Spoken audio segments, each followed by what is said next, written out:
Hello guys and welcome to my Necromancer class. Don't forget to support original author AER 182. Now let's get to the next chapters. Hope you enjoy. Chapter 176.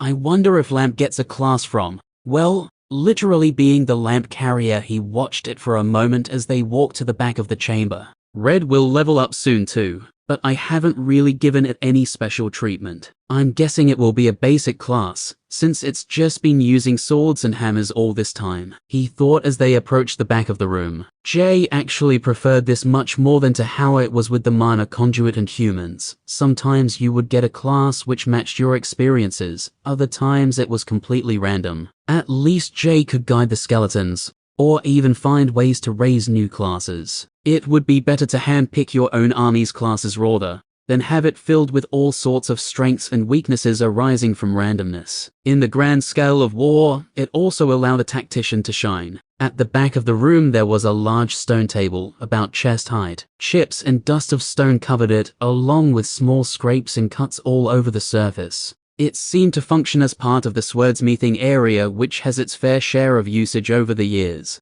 Behind the table, a few broken weapons sat on weapon racks, and a small passageway led further into the pyramid. Probably the exit, Jay guessed as he slowly walked around the table and all the other junk. Before departing, he had Sweeper and Red quickly search the area for any items, but they came back empty-handed. Anya patiently followed him, while Sweeper covered the rear of the party, just in case. There was always the chance that the walls could drop down, and two of the dual-wielding statues would spring to ambush them after all. The passageway was small compared to the rest of the pyramid, but large enough for a statue to walk through. Two skeletons could walk side by side, so they would be okay, even if there was a statue present. Jay assumed this passage was for maintenance, as there were no decorations or even simple pillars, just some more pieces of broken sword or snapped spearhead occasionally on the path. A light at the end of the passage appeared, and soon some distant steps could be heard. Jay held his hand up, causing all of the party to stop as he listened. Marching, he whispered as he listened intently. Let's get closer and see, Anya whispered back as she gazed at the end of the tunnel.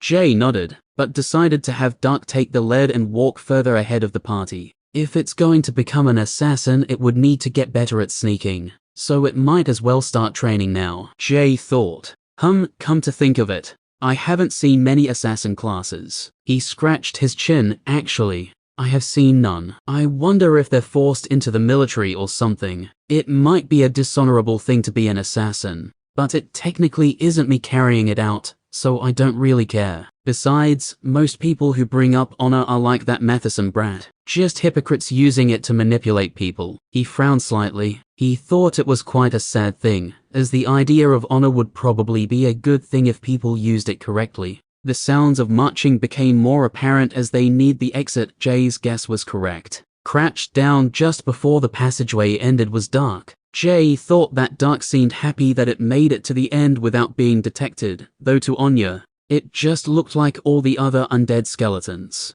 The light greeted them once more as they found themselves in another courtyard. Two walls on either side of them led to two pillars which acted as guard towers. There were statues patrolling on the walls, while a line of spearmen statues stood between the pillars. It was just like a mirror image of the entrance to the pyramid, except this time they would have to escape. The only difference was that there were no dehexapids attacking or any of the magic casting floating statues.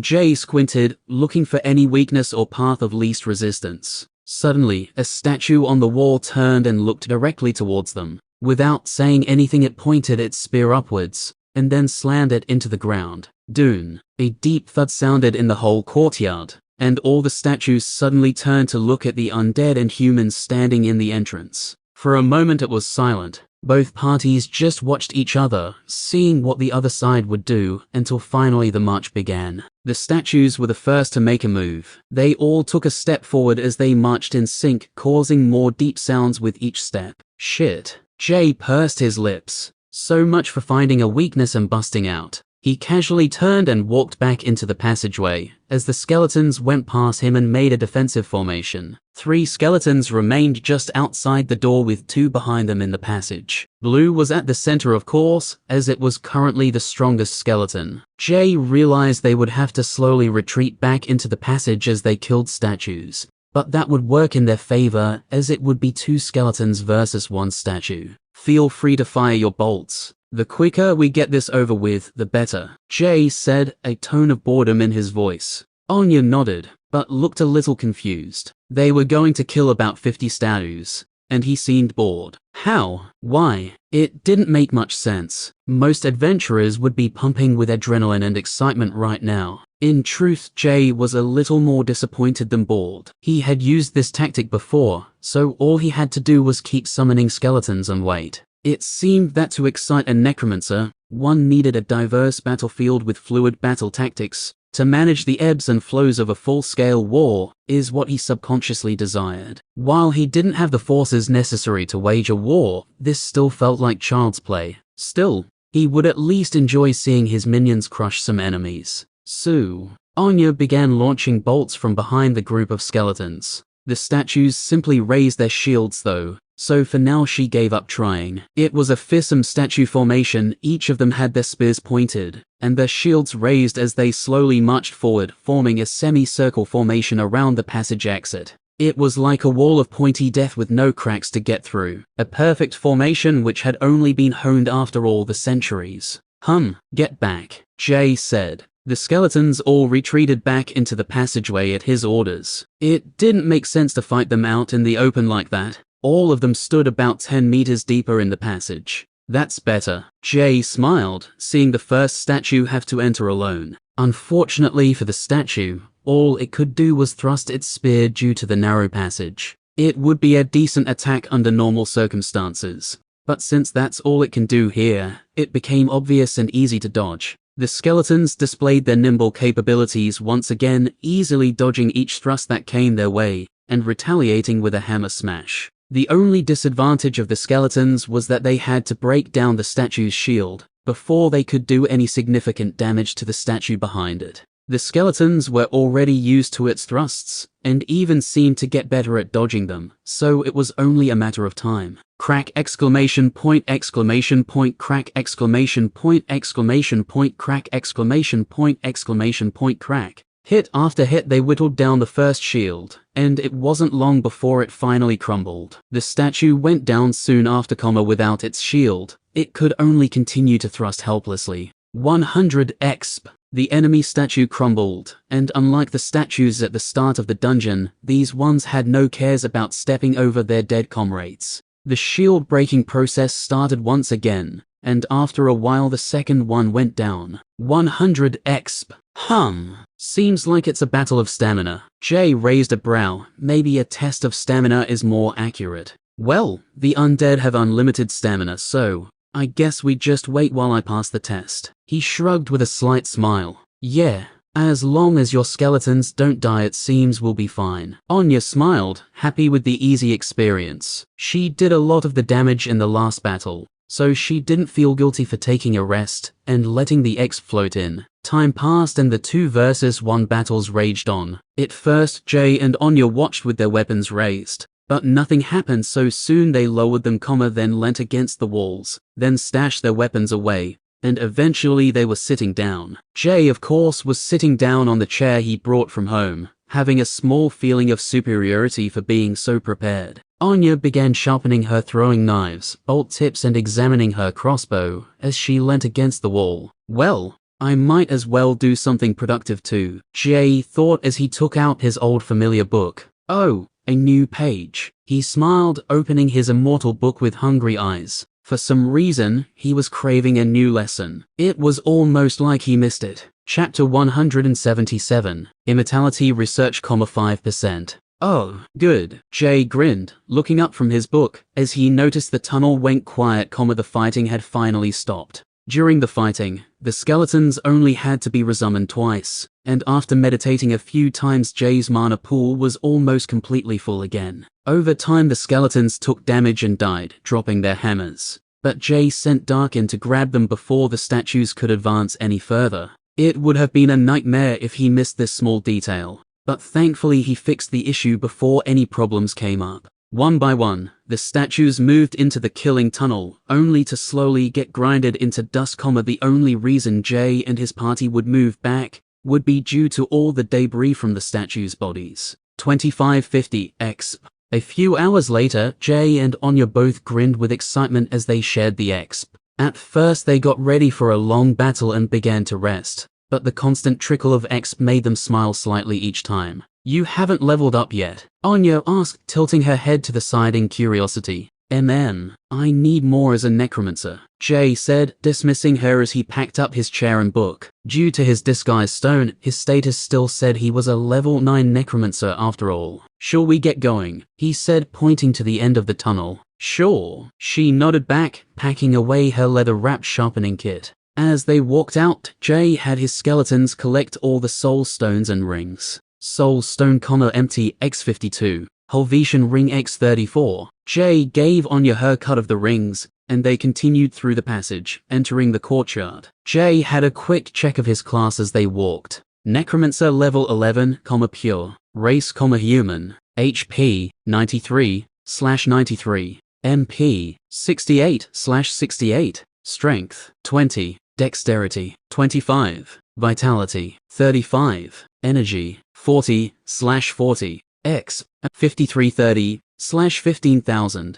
Skills, necromancy skills. Raise feeble creature level 4. Summon bone helminth. Shell restoration level 1. Unstable teeth level 2. Shift, living. Blueprints, transplant, amputation. Uncaring rip, pitiful mortal. Necrotic sense, level 1, passive. Scrimshaw level 3, passive. Undead mastery level 3, passive. Other skills. Asklin, equipment. Dagger proficiency level 1, passive. Poison resist 11%, passive, equipment. Running level 2, passive. Stress response, passive. Sword proficiency level 1, passive. Class utility, passive. Research. Chimera research 17%. Immortality research 5%. Skull shield projector research 32%. Dreadman turret research 22%. Fuck yeah. 1/3 of the way to level 12 here, he thought, having to stop himself from grinning suspiciously.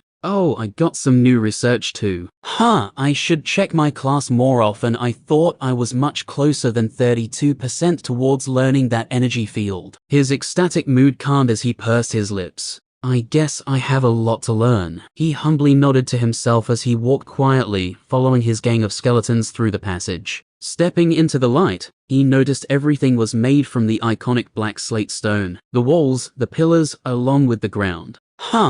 A simple courtyard, Jay said as they walked. Looking around, it was easy to tell there was nothing here, since everything was flat, angular and smooth. Well, it looks like we successfully completed pyramid number 4. Jay smiled. That was way better than the third one. Anya nodded, smiling back, though it would have been impossible without the skeletons, sacrificing themselves, and then fighting endlessly, I don't see anyone doing that without at least a party of 4. Yeah, they're almost too useful, Jay joked as he looked at his skeletons approvingly. Next pyramid, Anya pointed. Next pyramid. Jay nodded as they began walking out of the courtyard and down a ramp between the pillars. The path to the 5th pyramid this time was a cream white color. Compared to the black stone they had been walking on all this time, it seemed quite regal. It was a welcome change. Looking ahead, there was a large black wall around the 4th pyramid, with a large white stone gate. I've never heard of the gate before, Anya said, looking a little confused. For a moment she wondered why no one had told her about the gate when asking around at the guild, but she simply figured that perhaps no one expected her to make it this far yet. Perhaps the veterans wanted her to focus on what was in front of her, rather than what's ahead. Jay and Anya carefully approached the white gate as they moved along the road, but to their surprise, there were no traps, ambushes, or even patrolling statues. The silence was quite unnerving, and now Jay thought he actually preferred something to fight. It would be better than the haunting, quiet tension. Finally, they made it to the gate, and Jay rested his hand on it as he examined it. It's bigger than I thought it would be, Jay said as he looked upwards. It was so tall that it seemed like it leaned over them. The gate itself was completely smooth, like two large slate slabs with a crack in the middle. It had a lip at the top, but there was no way anyone was scaling its flat surface. Now that he was close enough, he could even see his reflection. Jay thought it must have taken years to polish it to make it this shiny. It was simply pristine. Unfortunately, the gate didn't open, and there was definitely no way he and his minions would have the strength to push it open, but after a moment of analyzing, Jay received a strange notification. Opening it, it took him to his inventory, there was an item with the same notification next to it.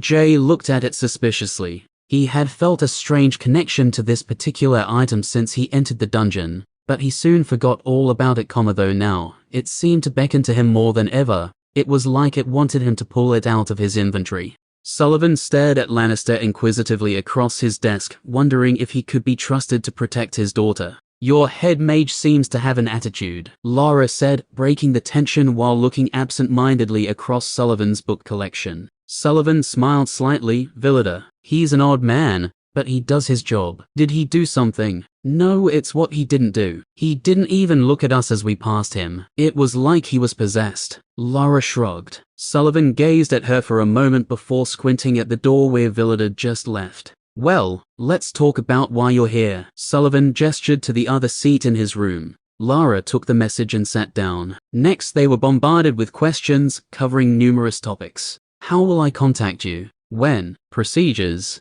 Sending letters and other items. How will you ensure their safety? How will you meet their leveling needs? How do you deal with annoyances? How do they leave? Will you teach them that? Their responsibilities?" Lara and Lannister answered patiently. They were not typical questions, but then again, there was nothing typical about this situation. Generally, people would join them as a last refuge, but this was more like an interview. But what other options did Sullivan have? Lara wanted to tell him to take it or leave it, but she knew that there would be severe penalties if they lost their only opportunity to bring a necromancer into their ranks. It was crucial that everything went smoothly. After all the questions and the finer details were resolved, Sullivan finally released a satisfied smile. "Make sure you take care of them." He slowly spoke with his smooth but powerful voice, his blue eyes seeming to glow ever so faintly for just a moment. The power behind it seemed like it was almost like a threat, but Lannister just nervously smiled back.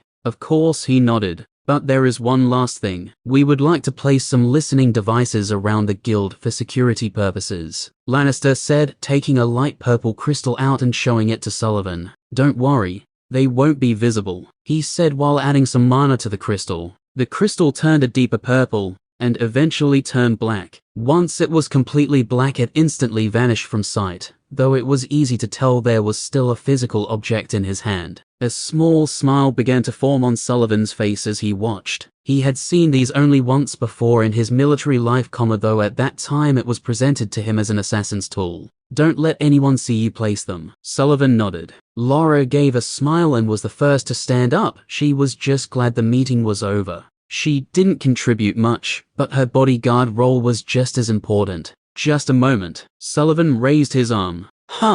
Lara gave him a curious look as Sullivan pulled out a communication crystal. "Margie, I have 2 friends here. Could you give them a tour of the guild? Also, show them Jay's room and Anya's room, and let them wait in the guest quarters once you've finished." Margaret knew exactly who they were, and was glad she could be of some help. "Absolutely, Sully." She smiled. Sullivan tried to not look awkward as he put the crystal away. He really wished she wouldn't call him Sully in front of outsiders. "Oh, the guest quarters won't be necessary, but we appreciate the hospitality." Lannister smiled. Lara gave him a look of disapproval, but it would be better that they kept their time here to a minimum, so Lannister ignored it. A gentle knock on the door and Margaret escorted them out of Sullivan's office. After the door closed, Sullivan got up and looked around his bookshelf, finding an invisible object there. He smiled, almost chuckling while shaking his head before putting it back again. Chapter 178. Jay took out the item from his inventory, attempting to inspect it again, but as it sat in his palm, it began to vibrate and move around radically before floating upwards. He tried to grab it, but it accelerated upwards too quickly. Without a second thought, he threw his shield upwards at it, as if he was trying to knock a bird out of the sky, but he simply missed. The item flying away was the porcelain locket which he found in the ruins near the first pyramid, when he first entered the dungeon. Damn it, he frowned. A skeleton sheepishly brought him his shield as he continued to watch the flying locket. As it sped upwards, it was releasing some sort of power, and left a light blue trail behind it. It flew closely to the white gate, as if it was hugging the white gate, but wasn't quite close enough to touch it. Suddenly, like a wisp, it disappeared somewhere over the top of the gate, leaving only a blue trail behind it, which quickly disappeared too, going over to the other side of the wall somewhere. Jay watched and waited for a moment, but nothing happened. Well shit, he continued to stare upwards, hoping for something, but he felt like he just got robbed. What was that? Anya quizzically asked. Oh, some weird locket I found in the ruins near the start of the dungeon. It gave me a strange feeling a few times, so I held onto it. I can't really describe it. Huh, I guess it was magical. Oh, could it have been magical? Jay retorted sarcastically. Was it the blue trail of light or the flying that gave it away? Anya didn't say anything, but only looked at him with a frown. Jay sighed. Sorry, it's been a long day, and I just lost something. I really just want to get this quest finished. It's okay, let's just try to find a way forward. Jay gave her a warm smile back with a nod. Jay was going to add that the porcelain locket reminded him of a feeling of loneliness, but he decided to leave it at that. While Anya was as close as a friend would be, he considered her as merely an acquaintance, besides, their relationship was merely situational. Jay gazed at the large black walls on either side of the gate. They seemed to go in either direction forever. It seemed that there was no way around. After backing up from the wall a bit, he had a thought. I wonder, can I throw a skeleton over the wall perhaps? He thought, scratching his chin. Jay was thinking outside of the box, on a different level. The dungeon wouldn't have factored in such crazy ideas to its design. The wall was incredibly high, so it would be a stretch to throw a skeleton that far. But who's to stop Jay from trying? He knew he couldn't do it alone, but surely if every skeleton grabbed a leg of the smaller one, maybe it would be enough. Jay only had 20 strength after all, but combined with the other 4 skeletons, it would reach 71. 70 strength is considered high for someone on Jay's level. If someone was level 11 and had invested all their attribute points into strength, it would reach 70, though. They would be the melee equivalent of a glass cannon. High damage, low health. Anya noticed Jay looking concentrated, so she stood back and gave him some room as she watched patiently.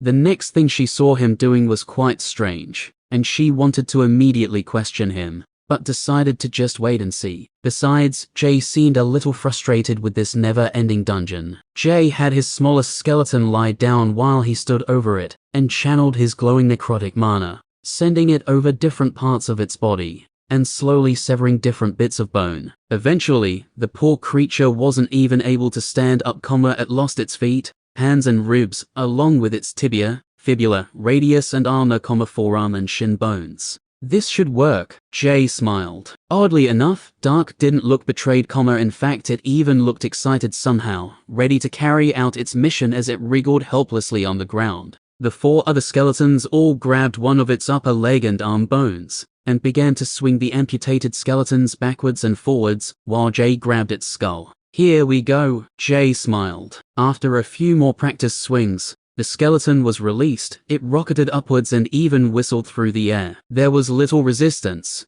and it folded its elbows into its body and went skull first. From a distance it would have liked a skull and a spine flying upwards, like a large undead ballistic missile. Surprisingly, the skeletons didn't need his help to throw it over, as Dark went easily sailing upwards and above the black wall. Eventually it disappeared over the top, wriggling wildly in the air as it reached the apex. It seemed like it was even trying to swim through the air at one point.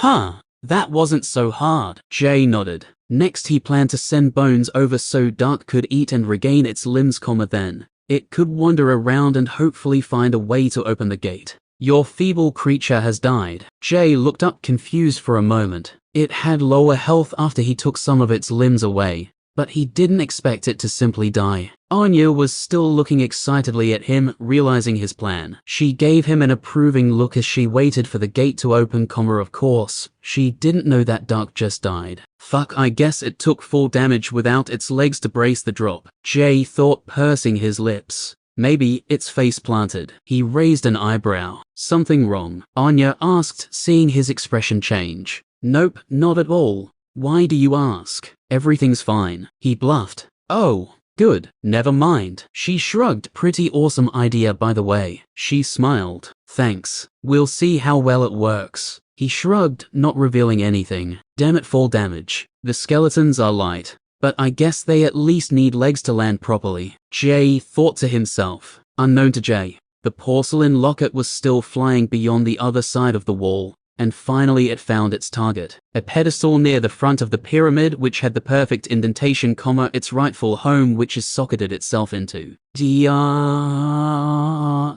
A deep vibrating rumbling sounded as traces of dust and pebbles shifted off the walls. The heavy ancient white gate began to open inwards, beckoning them in. Jay was confused since Dark had died on impact. Nice. Looks like your plan worked. Anya nodded with a smile as she grasped her crossbow and got it ready for a fight. Immediately he resummoned Dark before Anya could enter and see the dead skeleton body, though this time, Dark was brought back using human bones. No longer was it a feeble creature, but was now a skeleton instead. A bit smaller than the others, but a skeleton nonetheless. The 5 skeletons formed a line in front of Jay and Anya, walking forwards into the gate. The gate was incredibly wide though, and the skeletons standing side by side made up about 1/5 of the gate. What greeted them on the other side of the gate though made all of them pause. What the fuck? Jay whispered. Anya lowered her crossbow as she gazed for a moment. Chapter 179. The gate opened slowly, only to cause Jay and Anya to grip their weapon tightly for a moment once they saw what was on the other side. Before them, a sprawling legion of stone guards were waiting.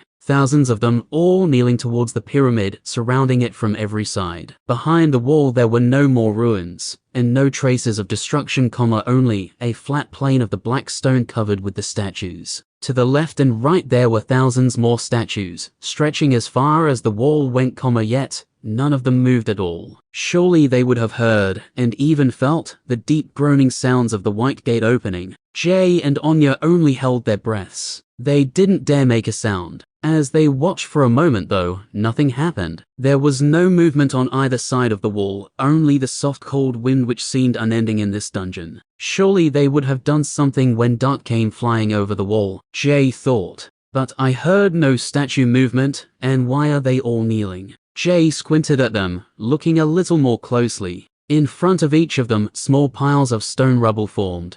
He squinted, trying to see it more clearly. Something wasn't right. Jay decided to have Dark move forward and walk closer to the kneeling statues. Still no reaction. Next, he had Dark move between some of them. Still, no reaction and not so much as a tremor. Finally, he mentally commanded Dark to attack one of them. Shring. Dark's daggers gashed one of the statues' heads, leaving a puff of stone dust in its wake and some small pebbles which echoed in the silence. Still, there was no reaction. Jay thought, beginning to move forward slowly. Anya remained still, but Jay and his skeletons continued to approach the kneeling statues. When he was finally close enough, he tried to analyze them, but there were no notifications or anything. Getting closer, and a little bit more bolder, he marched forward and Spartan kicked one from behind, causing it to faceplant and crumble. No notification, no reaction, nothing. With a sigh, he went to stand in front of one. I see he had a solemn look on his face as he checked over the statue. A large gaping hole was in its chest, the soul stone had been ripped out completely. The Helvetian statues were basically just that, statues. It was quite strange as it seemed that the statues did this willingly, each of them in kneeling positions and forming perfect rows and columns, like the orderly troops they were. It's okay, Jay waved, they're all dead. He called Anya, who rejoined Jay at his side with a puzzled look. What happened here? Anya whispered, feeling like her voice traveled to many of the statues in this massive flat area. She didn't want to take the chance of waking any of them until she knew for sure. No clue, but I guess we'll find out, Jay said, looking towards the pyramid. The party walked across the endless field of Helvetian soldiers towards the fifth pyramid, weaving through the dead statues. It was an eerie feeling. Each of the kneeling statues was still as tall as them, silent as they eternally sat, and Jay and Anya solemnly navigated past them quietly. Jay wondered how such a big army originally could have been sustained with food among other things. But then he remembered a mural he once saw of Helvetia. The vibrant green city was thriving with plants and life, making it seem that they were just as in touch with nature as they were magic. Losing their living, breathing city must have only fueled their desire for revenge even more deeply. It seemed quite backwards as they went from a city filled with nature and magic to a paved wasteland where the statues were very much anti-magic. Up ahead something stood out. It was a strange triangular prism pointing out of the ground, a monolith. Like the path and the gate, it was similarly a cream-white color. It was about 5 meters tall and as wide as Jay's shoulders.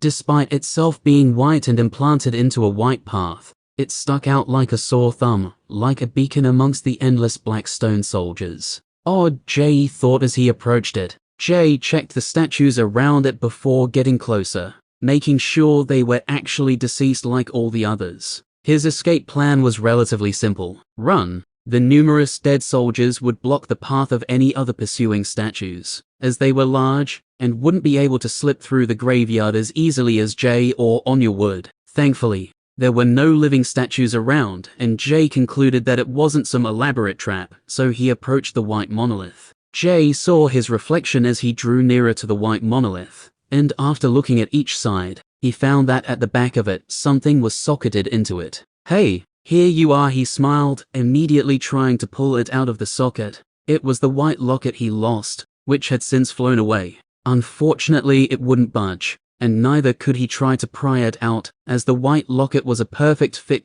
there was absolutely no seam. Jay funneled some mana towards it, but it acted as if it were now just another inanimate object.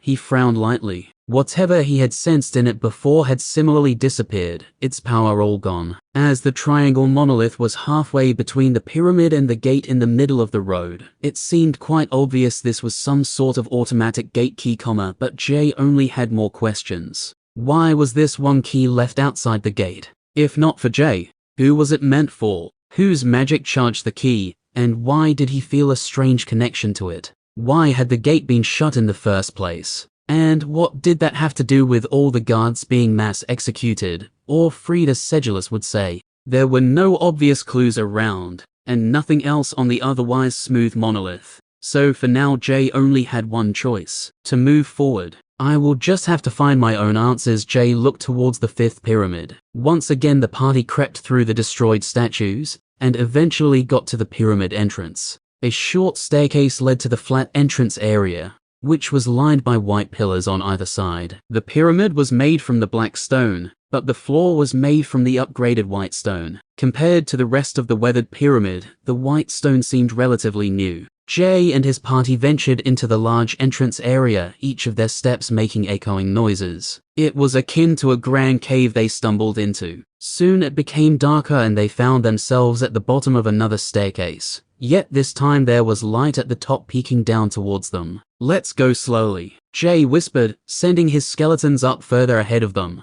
The staircase was long, wide, and the roof was high. It was like scaling a small mountain as they went upwards, and even had to stop a few times, taking a rest and eating some travel rations. Finally, 50 minutes later, they reached the top. The room was majestic, massive, and dazzling. Streams of light came in from somewhere in the ceiling, lighting up the entire room as it bounced off white pillars and the white polished floor. It was an understatement to say the room was massive. At a glance, Jay guessed that it could have fit the whole of Losler in it.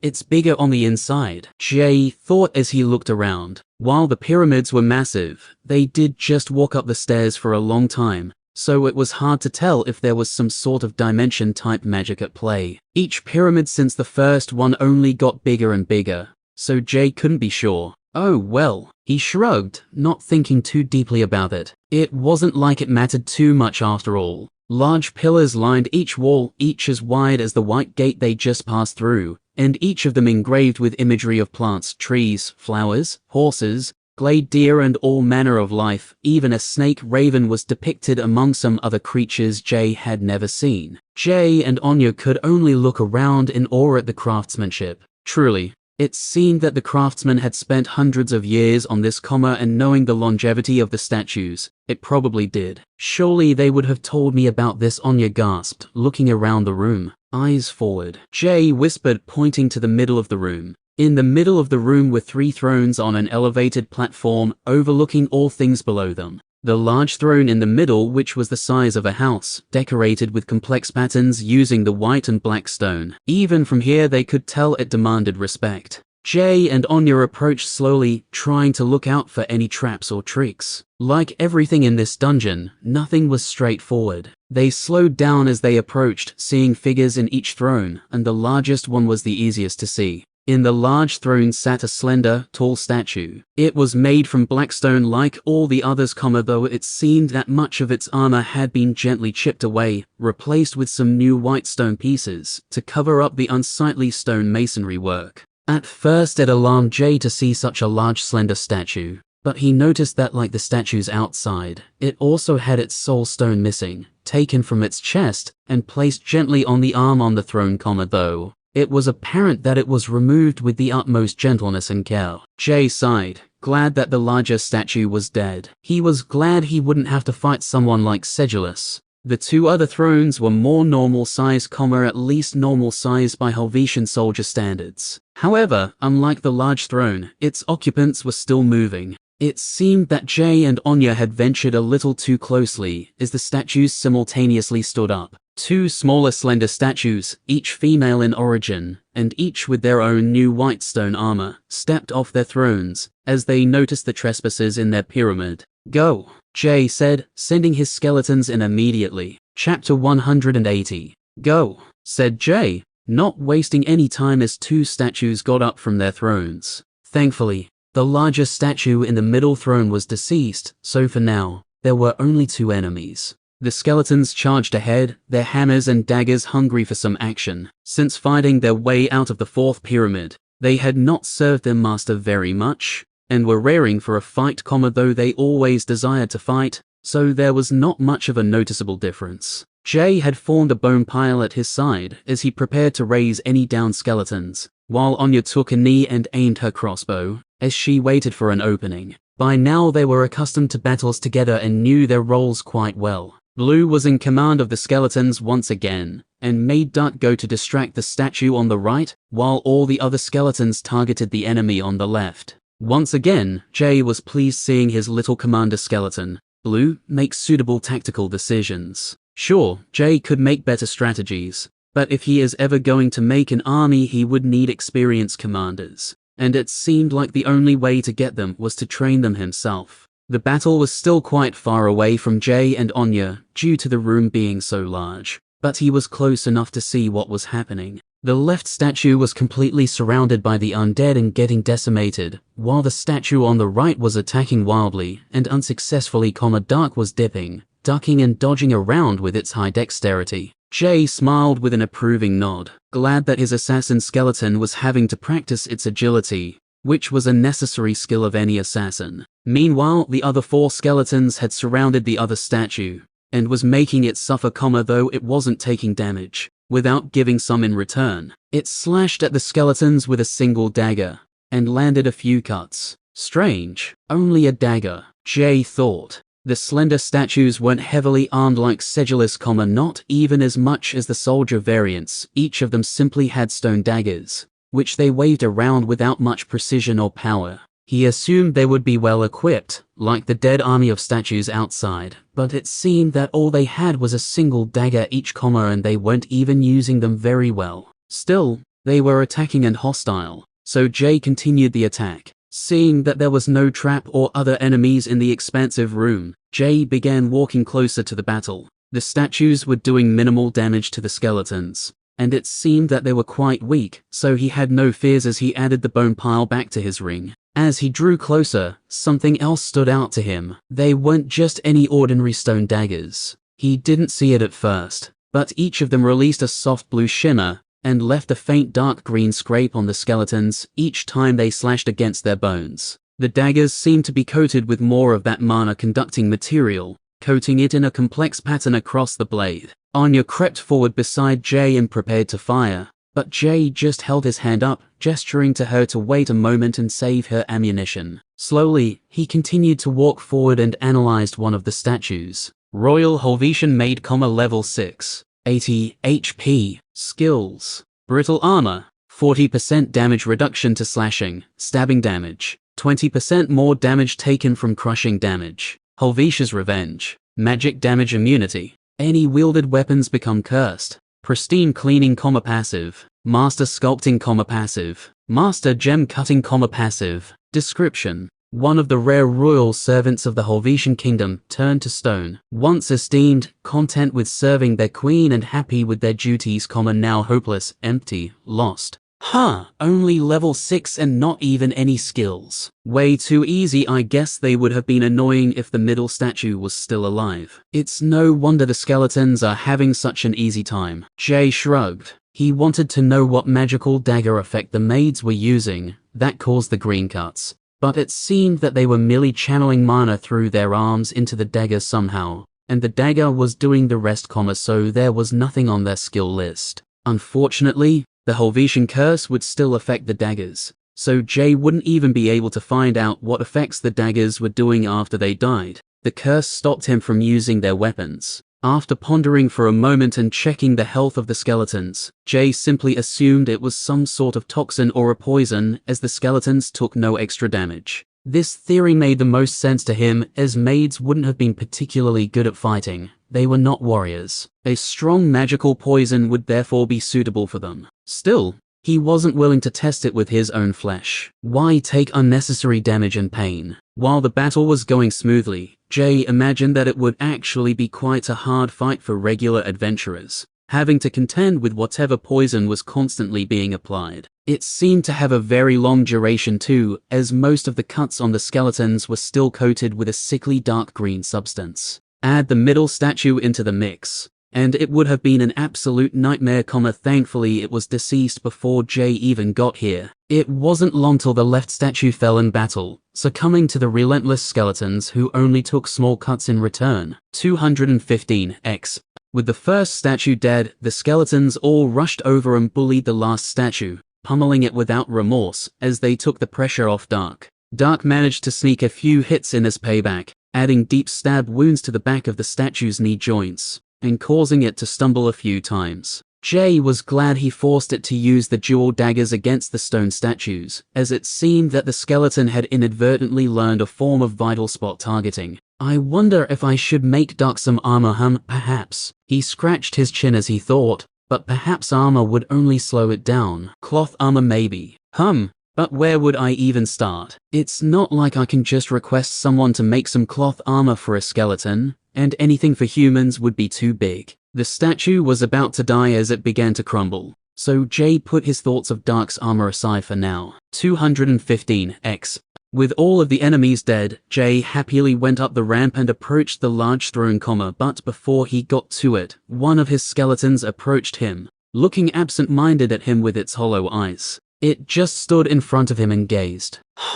What? Jay raised a brow, wondering why it was behaving weirdly. It took a moment, but then it finally clicked. Oh, read you leveled up. He grinned. Good, here, eat your fill. Jay quickly made a feast of bones fit for a king, an undead king anyway. The skeleton happily obliged as it began to munch away at the bones. Anya thought it sounded like it was eating dry rice, so she got used to the unearthly eating noises quite quickly. Before checking Red's roll choice, Jay grabbed the soul stone off the throne. Greater soul stone, empty. Finally, he smiled, looking up at the statue, he paused. Such beauty. Jay's smile left him as he looked over it. He was simply stunned. Every detail was pristine and perfect. The lips, the nose, the eyes, even its eyelashes survived the petrification process, and somehow the passage of time. Jay could only imagine how beautiful such a being was before it was changed into a statue. Perhaps it wasn't hellbent on revenge like the others, maybe it just wanted to be with its people. Jay thought, assuming that such a beauty would never have such bitter thoughts of revenge. Still, It was just an assumption after all, perhaps it could have been this one who suggested the revenge pact in the first place.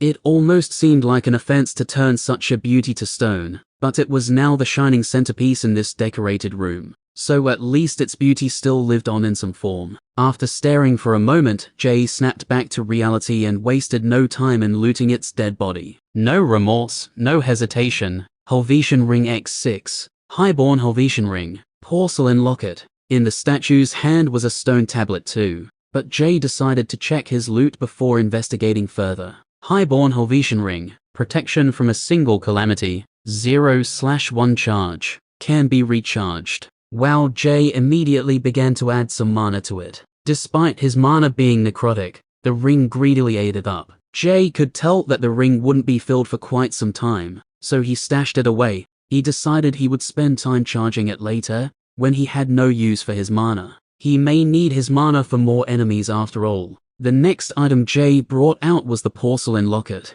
This time, he grasped it tightly in his hand, stopping it from flying away and opening some other gate, or even closing the one they entered through. It was simply too dangerous to let it fly away, as it could trigger a trap or any other danger. There was no way of knowing until after it was done. The porcelain locket had the same strange energy within it, and Jay felt an odd connection to it again. It was obvious to him that it was another key, but he still didn't understand the weird feeling it gave him. Perhaps it's the magic of whoever charged it. He squinted at it, wanting to know its secrets. All right then, keep your secrets. For now, he stashed it away again. Anya made her way back to Jay, just as he was about to look over the stone tablet in the statue's hand. At this moment, 2 skeletons each brought back a soul stone for Jay, along with 4 more Helvetian rings from the maids, 8 in total. Jay pocketed the soul stones, but decided to let Anya have the 8 rings. He was quite content with the highborn ring he just found. Plus, he just got 6 rings for himself anyway, so he really didn't mind giving away some charity. Thanks, Anya said, grabbing the rings off the skeletons. This throne seems off, she remarked as she stood on the platform and began looking around. Jay shrugged. Seems okay to me, he said casually, grabbing the tablet from the middle throne, and began to read. Chapter 181. My love, read the back of my throne, and you will understand everything, your queen. I thought she was the queen. Jay nodded. It made sense, but he didn't want to assume until he knew for certain, and it wasn't like he could analyze the dead statue. Back of the throne, he said as he walked around. No wonder the throne is so big. I mean, the queen is tall, but not that wide, he thought as he saw engravings covering the whole back of the throne. The writing was made large to help with engraving it, and it almost seemed to be written with a sense of elegance and care, rather than a desperate rush like in other parts of the dungeon. Anya was still strangely walking around the throne, looking at its base as she seemed more interested with something else. But Jay just left her be. He had a message to read after all. Words to Helvetian, my love. I have received word that the cult is dead. The revenge pact is complete. Our beloved son has dealt with them himself, though unfortunately he has since lost his sanity to another of their curses, and wanders the world, and his torment if he ever returns. But know that I have sent guards for him. As for the soldiers, I have begun to free them from these stone shells, and soon I myself will be free. I long to reunite with you. I ask that you end the spinning of the Cryphex rings and join me. Let the attunement fail. I will wait for you on the other side. If you ever see a child, don't be alarmed if he attacks. Have mercy by freeing him too. Forever yours, your faithful queen.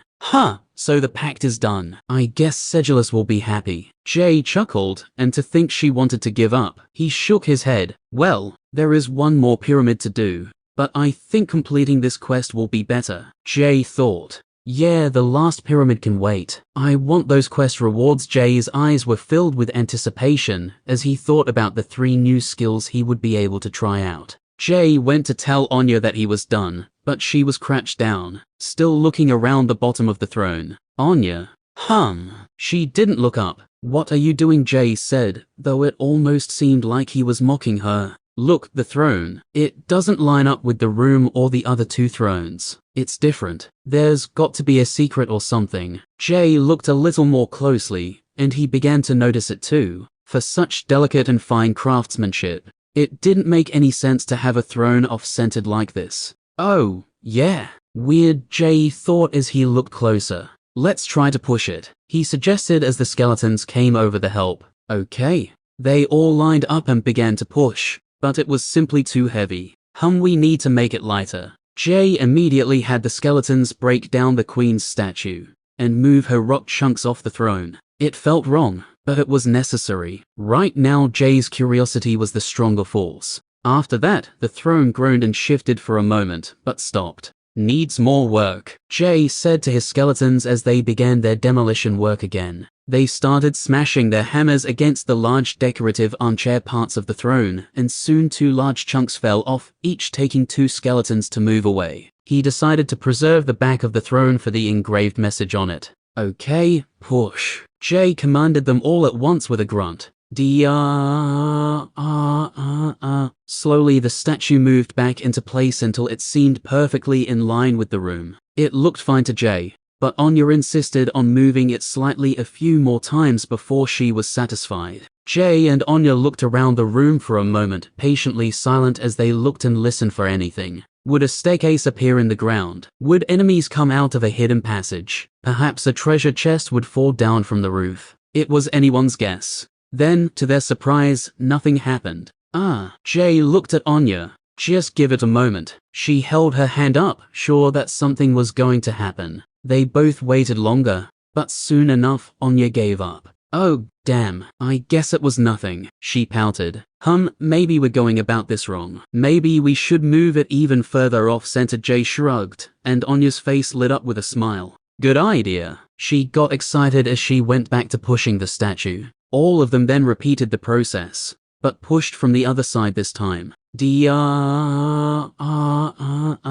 statue went back to its original position, and then kept going as they continued to push. Anya and Jay both smiled as they looked down. While pushing, there was something below the statue, a small opening glistening from within. It seemed roughly made, but was filled with the same tablets the queen was holding, all nestled in some shining gold coins. Jack fucking pot, Jay grinned, his eyes shining right back. With the statue fully moved, it was time to get the loot. Remembering what happened to the ore, Jay just decided to add it all to his inventory. He wouldn't let it disappear like the sparkling ore did. 500 gold. Only 500 gold. So stingy. Jay pursed his lips. Unfortunately, the stone tablets didn't enter his inventory, so he quickly got on his knees and pulled them all out of the hole. Though he soon found it was merely a carved-out hole in the white stone platform, so he let the skeletons finish grabbing all of them. Anya looked at him with puppy dog eyes, and Jay knew what she was waiting for. 250 gold. Here you go. Jay smiled. Nice work noticing that. He encouraged her. Thank you very much. Imagine what the last pyramid is hiding. About that. I won't be doing that today. 2 is enough, I think. Plus, I have to go back to the start for my quest, Jay said, casually stretching his arms. Okay, well, maybe tomorrow. Anya looked a little dejected, but had some hope in her eyes. Sure, maybe tomorrow. He nodded back. Jay was glad she didn't force him to make any promises as he looked across the stone tablets. There were many of the tablets, but Jay was thankful as they were numbered. I hope it's a treasure map, but probably not, he thought as he began to glance over them. It seemed that they were all text. Chapter 182. If you are reading this, you will come to know the truth about Helvetia. You will hate the truth even though the truth will ultimately set you free. Years before the event which cursed our land, a building was destroyed in a large spell wave. This was soon blamed on a cult, though at the time, no such cult existed. The cult was secretly constructed by a queen. The details were as intricate as the craftsmanship in this chamber. Truthfully, there was no cult. It was all a lie. Wow. Jay passed Anya the tablets he read, and continued reading the others. The cult was made to protect the prince. The source of the explosion was due to the prince after all. The prince, seeking power, began his own forbidden mana craft research, before ultimately using it for political means. Terrorism. He hated his father who gave himself longevity with magic. For the prince, the idea of ruling started like a pleasant dream. Over time, it turned to a longing, then a passion, and eventually bitter frustration. Anger followed, and year after year, Decade after decade, step by step, he changed. A small stream can cleave mountains when given enough time, and the prince was much less than a mountain. A similar method was used to make our citizens trusting and unwary. The prince would never ascend the throne as long as our king lived, and it seemed Haloshan would live forever, perhaps turmoil would get him ousted. After the prince's incidents got worse, the construction of the elaborate fake cult only grew bigger. The forbidden magic was growing stronger than he could have ever imagined, and it only fueled his desire for more. He began testing it on surrounding nations, and this only increased the need for the growth of the cult, causing its network to become an international network. Our queen, of course, loves her son and took measures to protect him. She continued to make up the cult propaganda, eventually causing the military to chase the cult around the countryside, ironically, she saved them from the event. The military had departed to chase the elaborate cult, yet the cult were able to easily escape the military, as they were fed information by the queen. The prince uncaringly continued his experiments. The sacrifices would count for nothing if he stopped now, so he continued in his madness. He quickly lost control as his forbidden magic grew, and we all know what happened next. The event, Helvetia's destruction. The queen, the prince, and the esteemed noble were spared from the calamity through the highborn rings. Still, they chose to turn to stone to avoid suspicion, while others chose it for revenge. The Revenge Pact. Even after turning to stone, the prince was still seeking power. He made himself an enemy of Helvetia and gathered his own troops, promising them immortality for service, and rallying them in hidden parts of the country. Despite there being nothing left, he still wished to rule over a cursed wasteland. It seems that he merely wanted power for the sake of it. He didn't care how many would suffer along the way. The queen, still wanting to protect her son even after the disaster, made a move to destroy the military. Eventually, she ripped their soul seals out after declaring the cult to be destroyed, freeing them from the pact, and allowing them to die. After all these years, it will be a sweet release. The queen declared that the prince had slain the cult, and the revenge pact was complete. Now we could all be free. It was not mercy to her loyal troops, but this was done to stop them from capturing the prince, if this truth was ever revealed. Still, there were fates worse than death, and the anger of Helvetia burned brightly in the hearts of every single soldier. Helvetia was united in this respect as they constructed the pyramids. Over the years, she began to change the black pyramid to white, a sign of peace and newness. A declaration of change, a signal beckoning her son's return. Eventually, she longed for what Helvetia once had. All the flora and fauna, plants and animals, which now surround the throne only as carvings. Time passed, and the prince had not been seen for hundreds of years. Eventually, the queen decided she should move on. After so much time, she realized this immortality they gained was nothing but a trap. In the end, in her final days, she found herself agreeing with the prince. Only a god should rule eternally. We, her loyal servants, are tasked to protect the message inscribed on her throne. The lie meant to make peace, but if the king, the prince, or whoever reads it are not satisfied, they will hopefully find our tablets, the truth. We chose to bury these under her throne, as we believe the king or prince would be hesitant to disturb the remains of her stone shell. Shit. All to protect the prince. A whole empire destroyed on the whims of one selfish child. Jay shook his head, clenching his jaw in anger and frustration. The queen should have disciplined her son in the very beginning. Perhaps it wouldn't have come to this, instead, she covered up his behavior, which only let it grow. Such a waste, so many lives were affected. Jay pursed his lips. Still, I guess it's only a dungeon. Jay decided that if he ever found the prince, perhaps he wouldn't kill him, it seems that living as a cold statue forever and slowly losing your mind was a more fitting punishment. Chapter 183. Jay handed the other tablets to Anya. She didn't seem to understand them,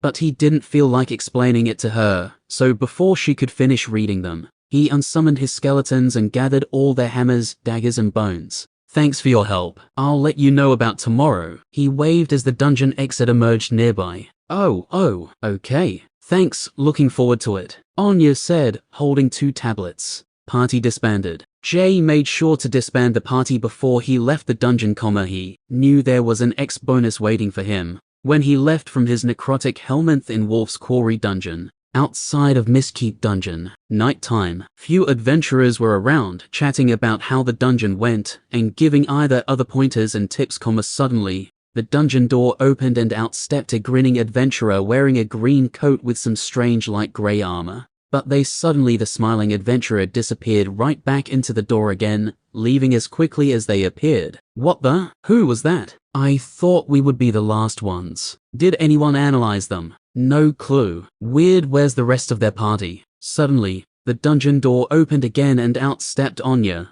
who was now level 9. Unlike Jay, she had a very placid look on her face as she exited. Hey, she's level 9 now, an adventurer pointed. Wow, someone finally caught up to that loner guy. I wonder if he says anything. Another added. Hey, we'll be level 9 soon too. I actually don't think it's that impressive anymore. One shrugged. PFF, you're still level 6 though. Another grinned back. Yeah, well, I'm just having fun. The level 6 adventurer shrugged. Anya ignored them as she headed home, back up the mountain trail. 2400 X.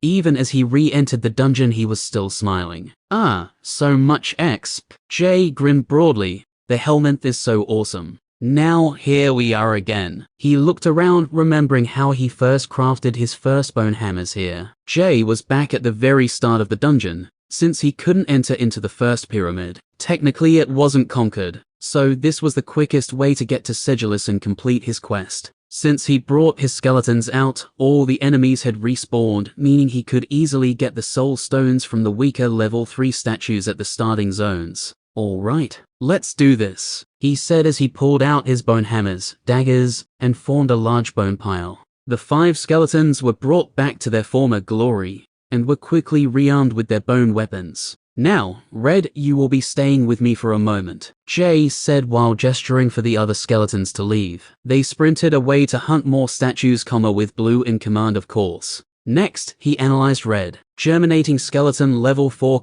Red. Type, undead. Role, unclear. HP, 75/75, plus 20, equipment. MP, 10/10. Skills. Bone Eater. Scrimshaw level 1, passive. Undeath, passive. Fear, weak, passive. Shade Vision, passive. Description. In Abomination, its existence spits in the face of life, and death, and they spit back. Stop it before it's too late. Execute with extreme prejudice. Burn the bones. Please choose a role from available categories, available categories are based on the skeleton's qualitative experience. If no choice is made, a random role will be assigned once the skeleton levels up. Warrior. Guard. Zweihander. Commander, 1. Similar to Blue except with 4 choices.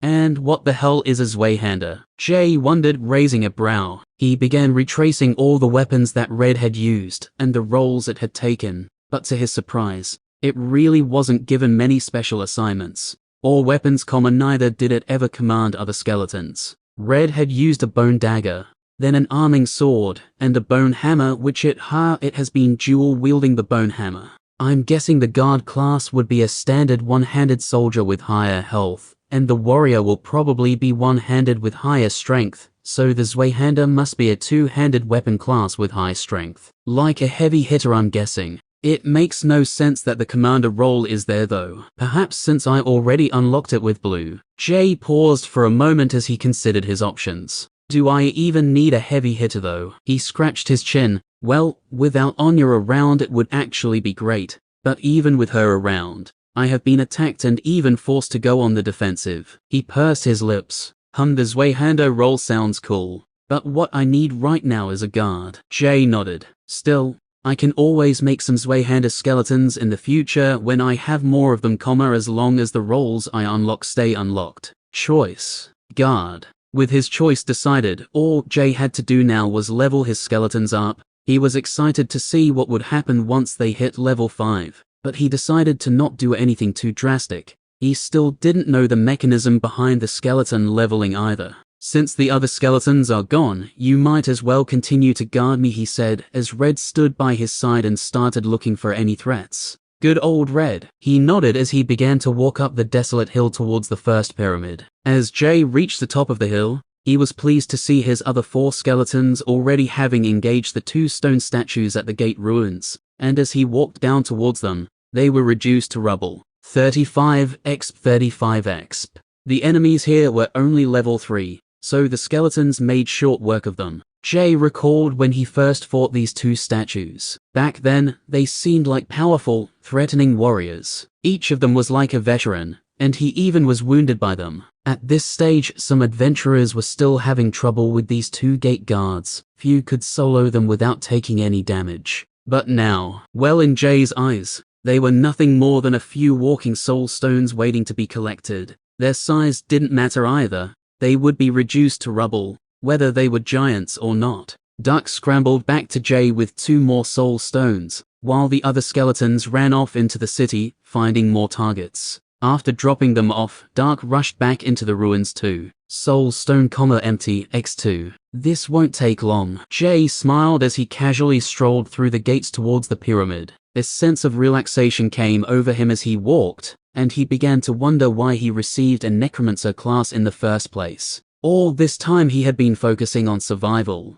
It was like there was an ever-present background fear driving him forward to learn about dungeons, slaying monsters, growing his skeletons, and learning more about his power. He thought it made sense to become a necromancer after his life as a butcher, but now that he had a relaxed mind with some time to think, he couldn't help but start to question everything. Why is there a rumor about not getting a class if you don't touch a minor conduit? He still got a class. Why is it a law that you have to touch one? Why enforce it if it's such a good thing to do? That doesn't make sense. Did he actually meet anyone who didn't touch one? He wouldn't know. Analyzing others doesn't show their class, but he had never heard of anyone he knew who didn't get one. Why don't they teach younger people anything about classes or dungeons until they actually get registered at a guild? Jay was still strolling slowly through the city as his skeletons did all the work, but despite the relative calmness of the dungeon, his head was starting to swirl, a sense of dread building in his chest.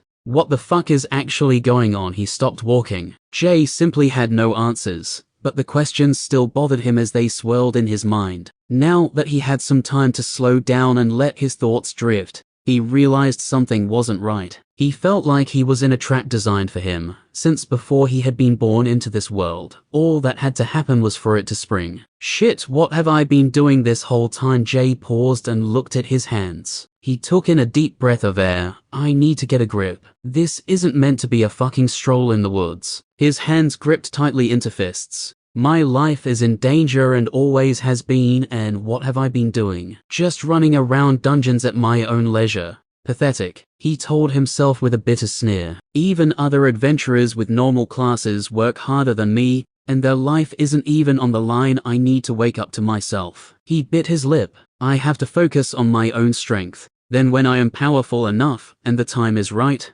I will reveal my strength to the world. I will find every single answer that I need until I'm satisfied. I will scour the cracks of every mountain. I will walk in the depths. I will ascend into the skies if need be, and I will tear this whole world down, if I have to. Chapter 184. The skeletons made short work of any statues blocking their journey to the first pyramid. It was a one-sided slaughter. 35 exp 35 exp 35 exp 35 exp. Soul stone, empty, X4. Helvetian ring, X2. The skeletons continued to hunt the weaker level 3 statues, while Jay marched towards the first pyramid with renewed determination. Before Jay could even reach the first 2 sets of guards, the skeletons had already decimated them. They descended on the statues like a shadow of death, leaving a path of rubble in their wake. None were spared and there was no mercy. The statues may as well have bowed down and offered their necks on a chopping block. Finally, they got to the pillars in front of the pyramid with the same 3 guards. The spear statue in the middle was still wearing its strange black helmet, but it would be useless against these barbaric skeletons. Again it happened. Before Jay even got there, the skeletons had killed the 2 swordsman statues at the sides, and then made short work of the spearman statue. It was like they were clearing a path for their king. 35 exp 35 exp 40 exp. Soul stone, empty, X3. Helvetian ring, X1. Previously, the dungeon had felt like a slow, tiresome grind, but it now felt like a massacre. Jay was pleased seeing how much stronger he and his minions had become. The lower-level statues simply had no hope. They barely got to swing their weapons before they broke down and crumbled into dust before the assault of the undead. As for landing a hit on the skeletons, the statues might as well be dreaming. While walking, Jay recalled how there was actually no way to get to Sedulus through the front of the pyramid. The first time, he had escaped a jail cell, walked through a series of passages and passed through moving walls, so he knew he would have to go through the back entrance. As he walked around the side of the pyramid, the skeletons continued their rampage with no restraint or hesitation. 35x 35x 35x 35x 35x 35x Soul Stone, empty x6 Helvetian Ring x4. The statues in this part of the dungeon fell one after another with little resistance. Jay didn't mind walking around the side of the pyramid, since he still needed to collect about 30 soul stones. But this was an easy task now, and the quest would be over in no time. Finally, he reached the back and found a familiar passageway into Sedulus's tomb. Before entering, Jay checked how many soul stones he still needed. Soulstone 489/500. Ugh, come on, he said, frowning slightly. More exp notifications popped up, and Duck came running back with 2 more soul stones. Jay decided to practice his mana sense ability while he waited, trying to expand it as far as possible. He managed to activate it again, and slowly began walking around. It did drain his mana rapidly, but he didn't care at this moment, since he wasn't going to need it anyway. He simply wanted to train until he actually acquired the skill. Meanwhile, Duck continued to return with rings and soul stones, until Jay finally had enough. Thankfully, it didn't take too long, since the skeletons were conducting a one-sided slaughter. Soulstone 501/500. Huh, I have an extra soul stone. Wait, so I can get more than the quest requires. He raised a brow. Jay's eyes gleamed for a moment, realizing this meant that there would probably be extra rewards if he got another 100 or even 500 soul stones. He seriously considered doing it for a moment, but with a sigh, he decided to just take the reward. He was already beginning to feel overwhelmed with everything he needed to do, while there would always be more quests in the future. Jay entered Sedulus's lair with resolve, fixated on finishing the quest and getting his rewards. 3 new skills and an ancient Helvetian spear. Entering the darkness, he found the tall, slender statue once more, sitting silently at the head of the table. It seemed like Sedulus hadn't moved an inch since the last time Jay was here, and for a moment he feared that she had died somehow. Jay didn't really care if she was in a deep trance or sleep, or whatever else a statue could do, he had a quest to turn in, and he wanted his rewards. Sedulus, he called. No response. Hello, Sedulus, he said a little more loudly. Still no response. Jay started to panic. If she reset after I left the dungeon, I am going to lose my fucking mind, he thought, gritting his teeth. At this point he wanted to start shaking the statue. Young one. Jay. Hello. The old voice sounded once more. Jay's clenched jaw instantly relaxed and a smile soon came over his face. He was instantly relieved. I have finished your quest. He smiled. 500 soul stones, 2 large soul stones, and 3 greater soul stones. Also, I have 1 soul stone with a soul still in it. I'll throw that in if you can sweeten the deal a little. He winked. A soul still in a soul stone. Yep, Jay said. A moment of silence passed. It seemed the statue was deep in thought. The statue still hadn't moved yet, and to Jay,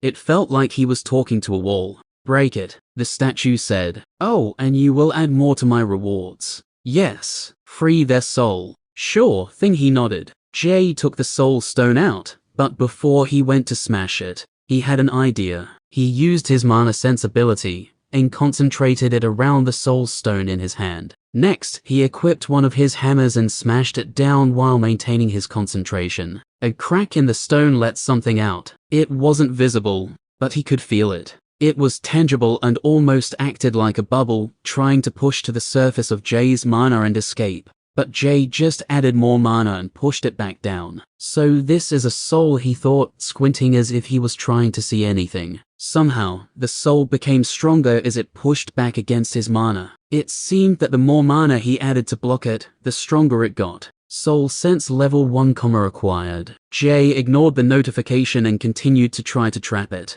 But his mana was burning away like paper at this point, and he couldn't do anything to keep it contained any longer. Jay felt lightheaded as his mana got lower and lost concentration for a moment. This was the opportunity the soul needed. The soul suddenly shot off somewhere out of his mana sense range. All the pressure it built up against Jay's mana had suddenly propelled it away at a high speed. When the mana wall went down, well, that won't happen again for a while. But at least I got something out of it, he thought as he went to check his notification. Chapter 185. Jay was surprised how he still didn't have a mana sense skill after all his practice, yet he picked up this new skill on the first attempt. Soul Sense. Grasp the intangible. Offend life and death at your own risk. I really shouldn't mess around with this. It's odd how it's called sense even though I literally restrained a soul, Jay thought before Sedulous spoke. Young one, you have done well. Sedulous held out her hand as Jay received a notification. Complete quest.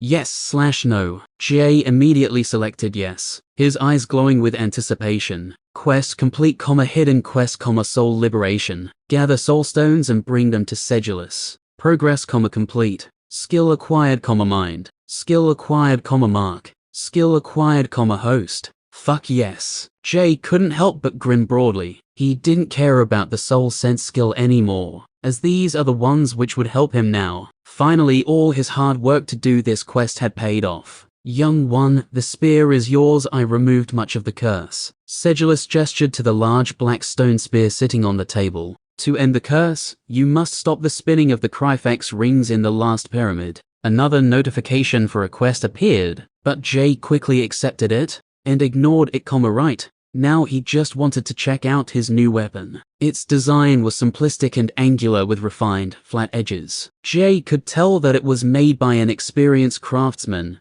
and he guessed it was probably the same craftsman he slayed in the fourth pyramid, at least before they lost their minds. Thank you for freeing my people now. I wish to join them. The old statue's voice got softer as she said the last part. Jay's smile disappeared as he knew what he had to do. What he was about to do. He had made a promise, and carrying it out was now his duty. He started telling himself it was just a dungeon, and that Sedulous was just a part of it, but his heart wasn't listening, as a feeling of cold loneliness crept into it. Jay didn't possess immortality yet, but there was still a vague connection between them. He felt like she was an older sister or a mother, perhaps the one he never had. Sedulous pointed to her chest as Jay grabbed the ancient spear from the table. He had no words to say. Slowly he thrust the spear into the slender statue's chest, killing her with her own weapon. It seemed that there was a powerful force behind the spear, helping him to push it deeper until he received a notification. Sedulous's final gift became apparent as her cold stone arms dropped to the side. Cracks spread from the spear until she crumbled into pieces.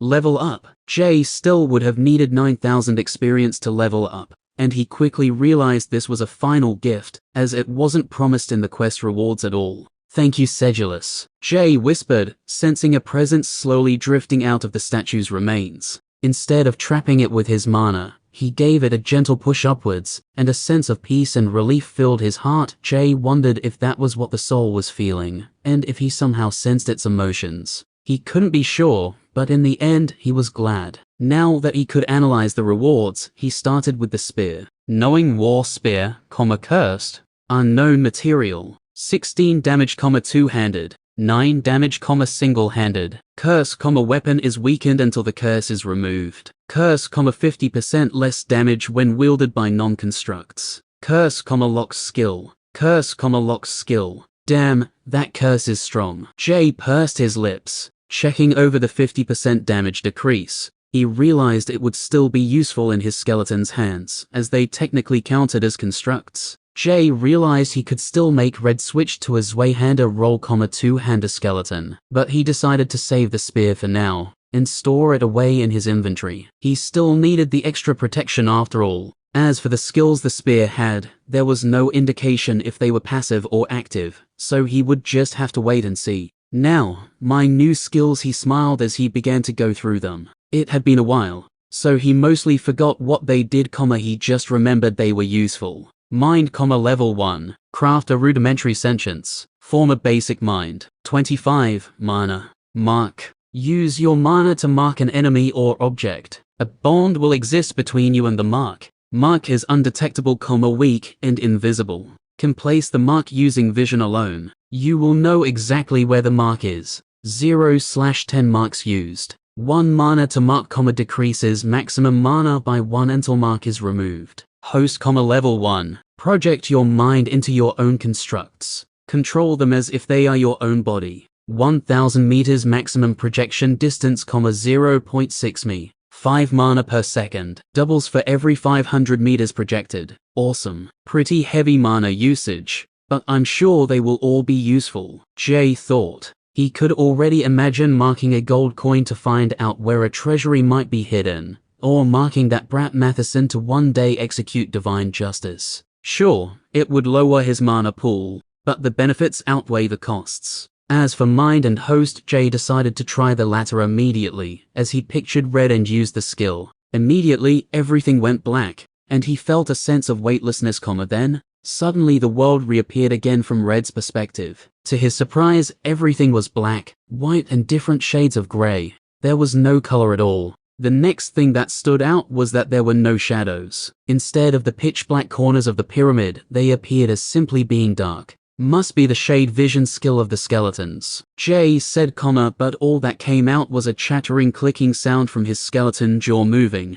Jay turned around to look at his body, and realized he made a mistake. His nose was bleeding, and his ass was sticking in the air after he face planted. Damn it, he thought as he went to walk over to prop his body up. As he took the first step, however, he ended up jumping instead, almost landing on his own body. It was at this point that he started feeling dizzy, his mana had been draining all this time, and suddenly he was sent back into his body. Ouch. Jay wiped some dirt off his face and ignored the pain. Quite an interesting skill, he smiled. Now I can fight with them till death. I'll definitely need a much larger mana pool though. Jay immediately opened up his level up notification, and was greeted by 5 attribute points and 1 skill point. Of course, he proceeded to put all his attribute points into energy, raising it to 80. Since Jay checked his class recently, he now realized that leveling up gave him 1 HP, 2 MP, and 1 point of energy gave him 2 MP. This resulted in his mana pool jumping from 68 to 80. Next, he decided where to put his attribute point, but now that he discovered that the skeletons could have roles, he only wanted to discover more of them. So he opted to add it to his Raise Feeble Creature skill. He did consider adding it to Undead Mastery. However, the majority of the skeletons weren't even level 4 yet, so he would hold off on it for now. After adding the point into Raise Feeble Creature level 5, he was greeted by another notification. Skill evolved. Raise Feeble Creature level 5 has evolved into Raise Lesser Undead level 1. Huh. Jay raised a brow. He had never even heard of a skill evolving. He thought it would probably be a regular thing, and not something related to his special class. But most of the information relating to adventurers had been kept hidden from younger people, so he couldn't be sure. Jay quickly checked the new skill. Raise Lesser Undead level 1. Imbue a skeleton with necrotic energy, raising it to fight for you.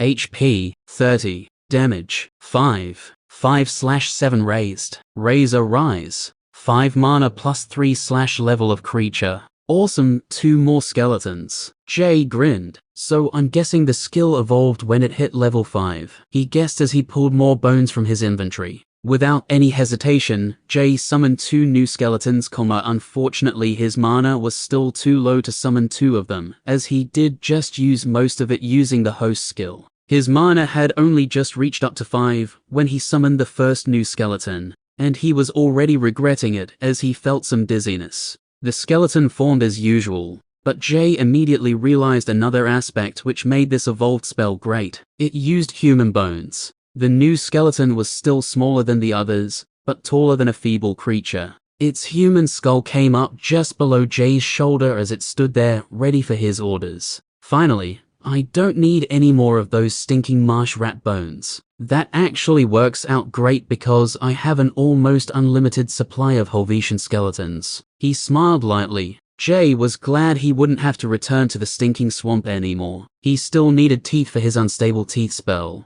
but he was sure he could find other ways to get them, and he believed he could copy his helmet's spell eventually, finally putting his goblin wand to use. Jay's mana reached 0 and he was feeling slightly dizzy. So finally, he decided it was time to leave. It was already nighttime in the outside world after all. And all this time he was fighting yawns. His skeletons were still culling the stone statues. But he quickly recalled them, taking their bones back into his gauntlet and their weapons back into his inventory. Before leaving, he did one last check of his status. Necromancer level 12, pure. Race, human. HP, 94/94. MP, 80/80. Strength, 20. Dexterity, 25. Vitality, 35. Energy, 45/45. X, 70/20,000.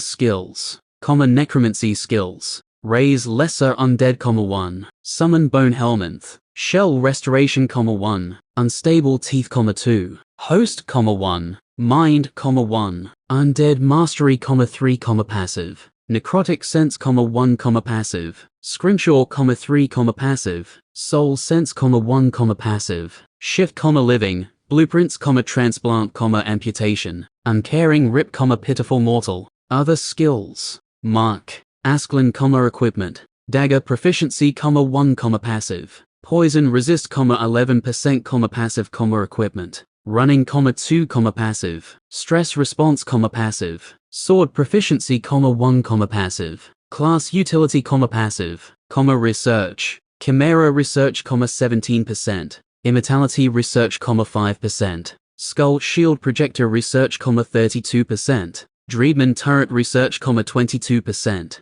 As the dungeon exit emerged from the ground, Jay decided tomorrow would be dedicated to training, upgrading skills, crafting equipment and creating mines. As for Anya, well, she would just have to wait. Besides, Jay wasn't very interested in storming the last pyramid to remove the remainder of the curse from his new weapon anyway. Sure, it would make one skeleton powerful, but in a group of skeletons, he couldn't really picture it making much of a difference. Completing that curse-removing quest, which he didn't even look at, was just a secondary objective in his mind. As Jay walked back home, he considered his next steps. There were better ways to spend my time, he thought, such as exploring more of the Wolf's Quarry dungeon. Using the mark skill, maybe I could create a basic map in that dark labyrinth. Though, I am getting sick of the dark, he shrugged. As Jay approached the north bridge of Losler, he heard some deep marching sounds in the distance. They were similar to the Helvetian guards, but not as heavy, though they were similarly in sync. Whoever was marching must have been well trained. It sounded like some troops were approaching Losler from the north. Looking around, the guards all looked focused,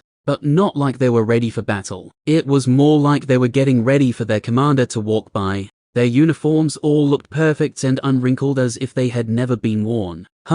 I wonder what's going on, Jay wondered as he walked by the guards casually. A little smile formed on his face, and he was glad he didn't have to be so formal like them. Chapter 186, 2600X. Jay woke up early today, with another smile on his face, after he received exp while he slept. The helminth sure is great, he smiled. He was already over 10% of the way to level 14. The next highest level adventurer was Anya at level 9. Needless to say, Jay was unmatched, of course. His disguise stone still said he was level 9. He had planned to pick up the money from his butchery shop last night, but Trenley hadn't separated it from the rest of the gold used for expenses, and neither was he here this morning. So as Jay left for the Wolf's Quarry dungeon, he decided to come back later on in the day for gold collection. As for today, I will focus on training and learning, he nodded. He decided that learning the Bone Helmet's Spectral Bolt spell would be the most useful to him at the moment, so today, he gave it the utmost priority on his list of objectives. It would be ineffective against the Helvetian guards, but he already decided he would look for a different dungeon. Wolf's Quarry dungeon was one option, but he was getting sick of the darkness all the time and desperately wanted a change. As he walked to the Wolf's Quarry, he realized he hadn't seen his little necrotic parasite in quite some time. I wonder if it has grown bigger. The helminth was level 1 when I was level 10, so it should be level 3 now, he thought, as it leveled up along with him. Jay already decided to practice and train at the guild, as it was safer than doing it at home, where he could be seen through his window, or would be distracted by Trenley's noisy chopping downstairs, though. he would need to use the outside target area to practice his helmet's necrotic bolt spell. He had his own private room at the Guild and Villador to help him there too, so he would find a way to make it work. Sure, for extra safety he could do it in an instanced dungeon, but they were all either cold, dark, or stinky inside, much more preferable to practice in a warm, quiet, and safe room. Jay noticed something strange as he exited Losla, there were new guards around. 2 heavily armored men stood vigilantly at the bridge as they watched the north. Thick and segmented dark grey stone-like armor covered their bodies from head to toe, covered by a loose black tabard, which had a symbol Jay had never seen before. Jay stared at their armor for a moment, getting ideas for his own armor designs, as he tried to peek into the sides, though he was soon noticed by one of these new guards. The soldier only turned its helmet and glanced at Jay through its tiny eye slits. No words were spoken, but Jay understood that he had to leave as he felt a threat of danger, a wave of killing intent surging towards him. He quickly looked towards the bridge and went on his way after a slight nervous shudder. Shit, I should have checked their level. He pursed his lips as he kept walking. He didn't dare to look back. Why are they here? Who even are they, he wondered. Being from a small and unimportant village, Jay had never even heard of the Mage Hunters, much less their new name, the Safety Bearers. The last time he felt such a dangerous aura was during his first meeting with Sullivan. I'll find out once I get to the guild. I guess it's good we have some powerful people protecting Losla anyway. I wonder if it has to do with the wood elementals attacking, he guessed as he made his way to the Wolf's Quarry. Jay quickly entered the Wolf's Quarry to collect the corpses his helmet had. In total, there were 42. It seemed that the helmet was still in the process of moving bones back, and it had been focused on killing the helpless wolves. Despite eating the soil regularly and being partly mineral themselves, the silt wolves were literally being attacked from it randomly. It seemed that paranoia and stress ruled over them now, and they all lived in fear after being terrorized for the last few days. Jay sensed the helmet was quite far away, as it had pushed them out of their territory and killed them off. He had to wait a moment after he commanded it to come to him, even though it headed straight for him as it dug directly through the earth. He quickly planned his next steps as he waited near the mining camp's light. The helmet returned, snapping its jaws at its master, its way of saying hello. Jay smiled, but quickly grimaced a little as it regurgitated some bones for him. Good job, he praised it, though a little unconvincingly. Jay had it attach onto his armor using its sentinel form, and it quickly disappeared. Like before, it ended up as the familiar dark blue amulet, with a dark green crossbow bolt image hanging on his chest, along with the invisible feeling of the helmet around his neck. Good. He smiled as it seemed to get comfortable and stop moving. Jay quickly exited the dungeon, only to enter again straight after. The whole dungeon reset and all the wolves respawned. Next, Jay summoned his 7 skeletons. Blue, Red, level 4. Sweeper, Lamp, level 3. Dark, level 2. Unnamed skeleton, level 1. The troop of undead looked impressive to Jay, especially the ones with the spectral armor and helmets on. Jay couldn't help but pause for a moment and smile at their glory. All right, let's get you all equipped. He nodded as he stood next to the mining camp's lamp, as he began to pull out all their weapons. Jay only made the bone hammers for the Helvetian dungeon, as the enemies had the brittle armor passive. But in this dungeon, his swords did 8 damage, while the bone hammers only did 6. So he went to give Blue, Red, Sweeper and Lamp an Osane arming sword each. The smaller skeletons would get daggers. Jay still had to upgrade their weapons now that his screnshaw skill was level 3, but once again, he decided to leave it for another time. He had other priorities. Unfortunately, as he went to check his inventory, he couldn't find the weapons. Damn it, looks like I will be making you new weapons after all. He shrugged. Jay couldn't find the swords as they simply didn't exist anymore, he held onto them for too long, and due to their lifespan attribute, the weapons had all disintegrated back into bones. The only one who still had weapons now was Dark, who was given the same 2 daggers it was using last night. Jay checked them while handing them back, and they still had nearly 9 hours left. Of course, he did add some mana, and brought them back up to 20 hours of life. Jay formed a bone pile as he began to craft. Defend me, he ordered as he sat down under the lantern to begin crafting all the swords and daggers the skeletons would need. He didn't expect to get attacked, but it was better to have precautions. Jay decided he would send his band of skeletons to cull the silt wolves with their new weapons before analyzing his helminth. For efficiency, the skeletons all formed a defensive circle around their master and his bone pile, as the familiar green mana began to glow in the dark depths of the mineshaft dungeon. Chapter 187. Jay started with the swords first, and like last time, he decided to use the silt wolf bone as it was stronger than human bones. My best work yet. Jay gazed at a new Osane arming sword as he analyzed it. Osane arming sword level 3. Silt wolf bone. 12 damage, slashing, piercing, sharpness plus. Lifespan, requires necrotic essence to maintain its form. Current lifespan, 96 hours. Compared to before, the sword was longer and skinnier now. It looked less like a wide blade short sword and more like a normal sword you would see adventurers using. As Jay stared at its edge, it seemed to give off a sense of sharpness, and an ever so faint ringing noise sounded in his ears. He looked away, weird. Jay didn't understand the subtle aura he was feeling from the sword, but he assumed it was to do with the new sharpness stat he saw on it. So he simply accepted it with an uncaring shrug, before handing it to one of the skeletons. Of course, he crafted an extra one for himself before equipping the rest of them as well. Next, he crafted some daggers for the level 1 skeletons, but he only gave one of them a dagger as an idea suddenly popped into his head.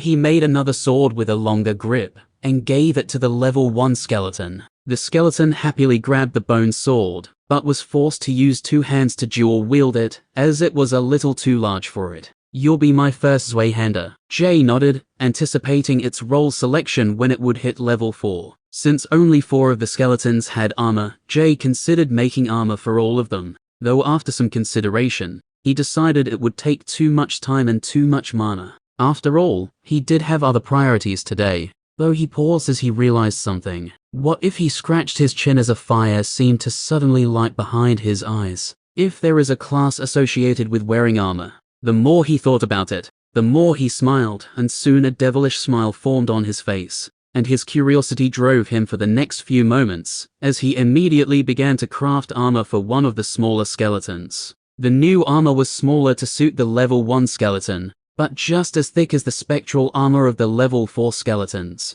which gave it a thicker, heavier look overall. As it equipped the armor, the small skeleton began to look more like a skeletal dwarf with hulking armor that it kept from its previous life. After crafting greaves, a helmet and vambraces, he still wasn't pleased, so Jay decided to go the extra step and finish its whole armor set, adding a basic chest plate and some upper leg armor. Unfortunately for the poor skeleton, Jay had to remove its head to fit the chest armor into place, but once it was on, it was a snug fit. Initially, Jay was trying to fit the armor to the skeleton's body and didn't give a single thought about aesthetic, but it ended up having a gothic style about it, and despite its basic structure, it looked quite imposing. He wanted to craft gauntlets, hand armor, and sabadons, foot armor, but that kind of armor was a bit more advanced, requiring moving parts. And right now it was simply beyond Jay's scrunchaw skill level. Apart from its feet, hands, and gaps between the armor pieces, everything else was now covered by chunky light gray armor. It truly looked like a little soldier ready to take on a fearsome beast 3 times its size.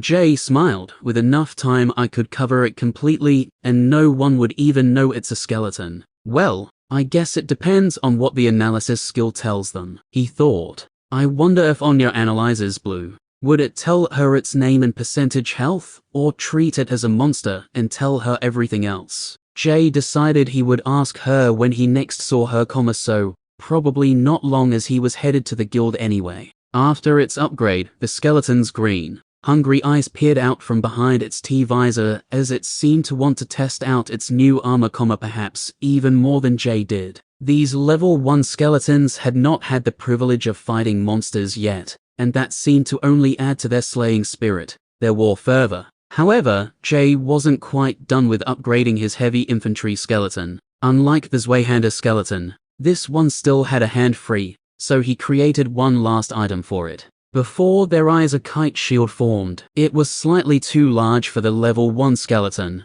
but Jay wanted it that way, as he believed it would force it into becoming some sort of heavily armored soldier class. After crafting the shield, Jay thought he was probably close to leveling up his scrimshaw skill, but he remembered that he had to craft multiple daggers to level it last time, so he decided he wouldn't grind it to the next level, at least not today. With a dagger in one hand and its shield in the other, the heavy infantry skeleton was finally ready. The skeleton seemed to struggle with the weighty shield, but Jay didn't care, as it was meant to be heavy, and Jay thought this would only contribute more to its role choice. It will be fine once it levels up anyway, and then I will find out if its armor grows with it too, Jay thought as he watched it. He hoped that was the case, but he knew its weapons wouldn't grow along with it, so he guessed that its shield wouldn't either, meaning it would soon be a comfortable size for this undead. With a nod towards Blue, the skeletons began to depart, but Jay gave them one final order as he noticed one of them was too slow to keep up. Keep the armored one at the front, Jay commanded. His training style was pretty hands-off, but so far it was effective. The heavy armor skeleton was forced to move to the front, and because of that, all the skeletons had to move at jogging speed, rather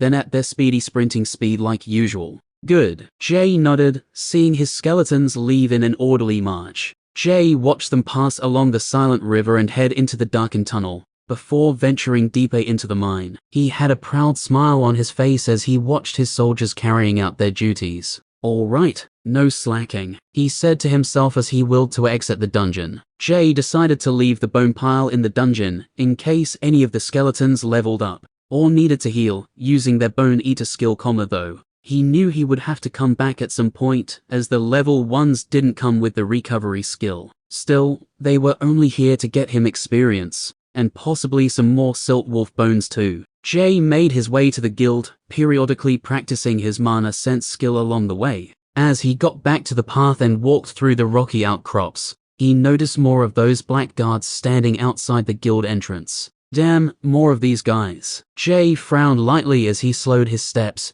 These guards made him feel like they could almost read his mind. I'll have to adjust my plans. Chapter 188. Young master, please reconsider going out today. You only just woke up after what happened, Hoadley said, standing in the hallway with a concerned look. Ugh, get out of my way. Matheson pushed him to the side, ignoring him with an angry look. Matheson had mostly recovered after being pierced by treant antlers. His bones still felt bruised, but they were mostly fine, and he wanted to get back to training as quickly as possible. It seemed that the pain during the attack was so great that he simply forgot the experience. His brain wouldn't let him remember it. For Matheson, that changed nothing anyway. This was just another setback. Whether he remembered the painful experience or not, he only cared about getting stronger. He had a better grasp of the world now, and knew that strength reigned, even all the political games played by men. He considered cockroaches had one purpose, and that was to gather strength, so they could impose their will onto others. Similarly to Jay,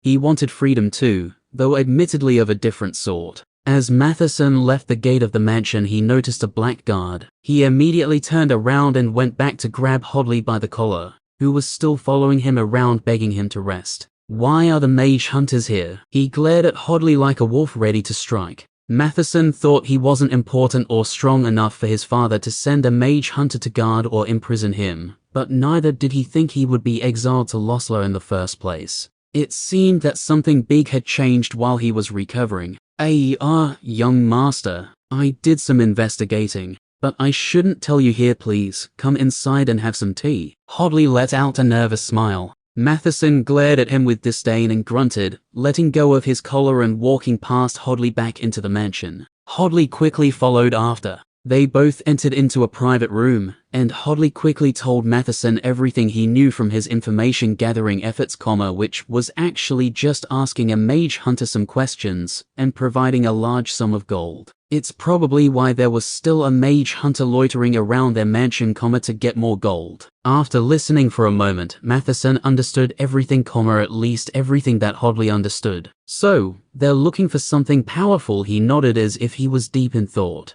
Yes. Oh, isn't it exciting to deploy the mage hunters even to Losler? It must be an amazing treasure, I'm guessing. I heard they were deployed across the whole kingdom. I can only wonder what it could be. I bet it could make anyone's dreams come true. Hoadley looked whimsically as he nursed his tea on his stomach. Matheson was quiet for a moment before he stood up, and he peered out the window at the mage hunter in the street. "He doesn't seem to be looking for anything," he said as he stared for a moment. "Well, maybe he's making sure other people haven't found it," Hodley replied quickly and a little nervously. "What is the treasure?" "I don't know.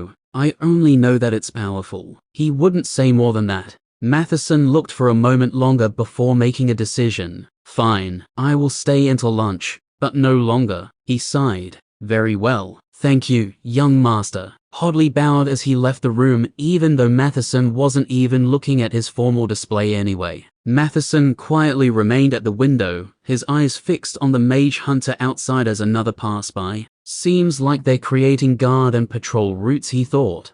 Villida's lips cold as the mage hunters made their homes inside the guild. It seemed that everyone in the guild was tense and high-strung. Even Lillian wasn't her usual self, she was actually acting sincerely kind, and the only person who felt normal was Villida. Sure, while Villida was doing forbidden research, but he could easily hide all that. Even the black cube would seem like just another strange mana stone, and it wouldn't move or even make a noise unless Villida wanted it to. Yes, Villida was relaxed for a different reason, a smile forming on his face, though this was the cunning smile of opportunity. "Now how do I make them arrest Jay, but keep him alive while also imprisoning him near me? Or even give me custody over him for research?" His eyes gleamed as he continued to fiendishly smile. Now that Villida wouldn't need Sullivan's help or permission due to the mage hunters being here, he had started thinking of new ways to achieve his goals. Suddenly, Villida got up from his desk and left his room. He then went to another room in the association,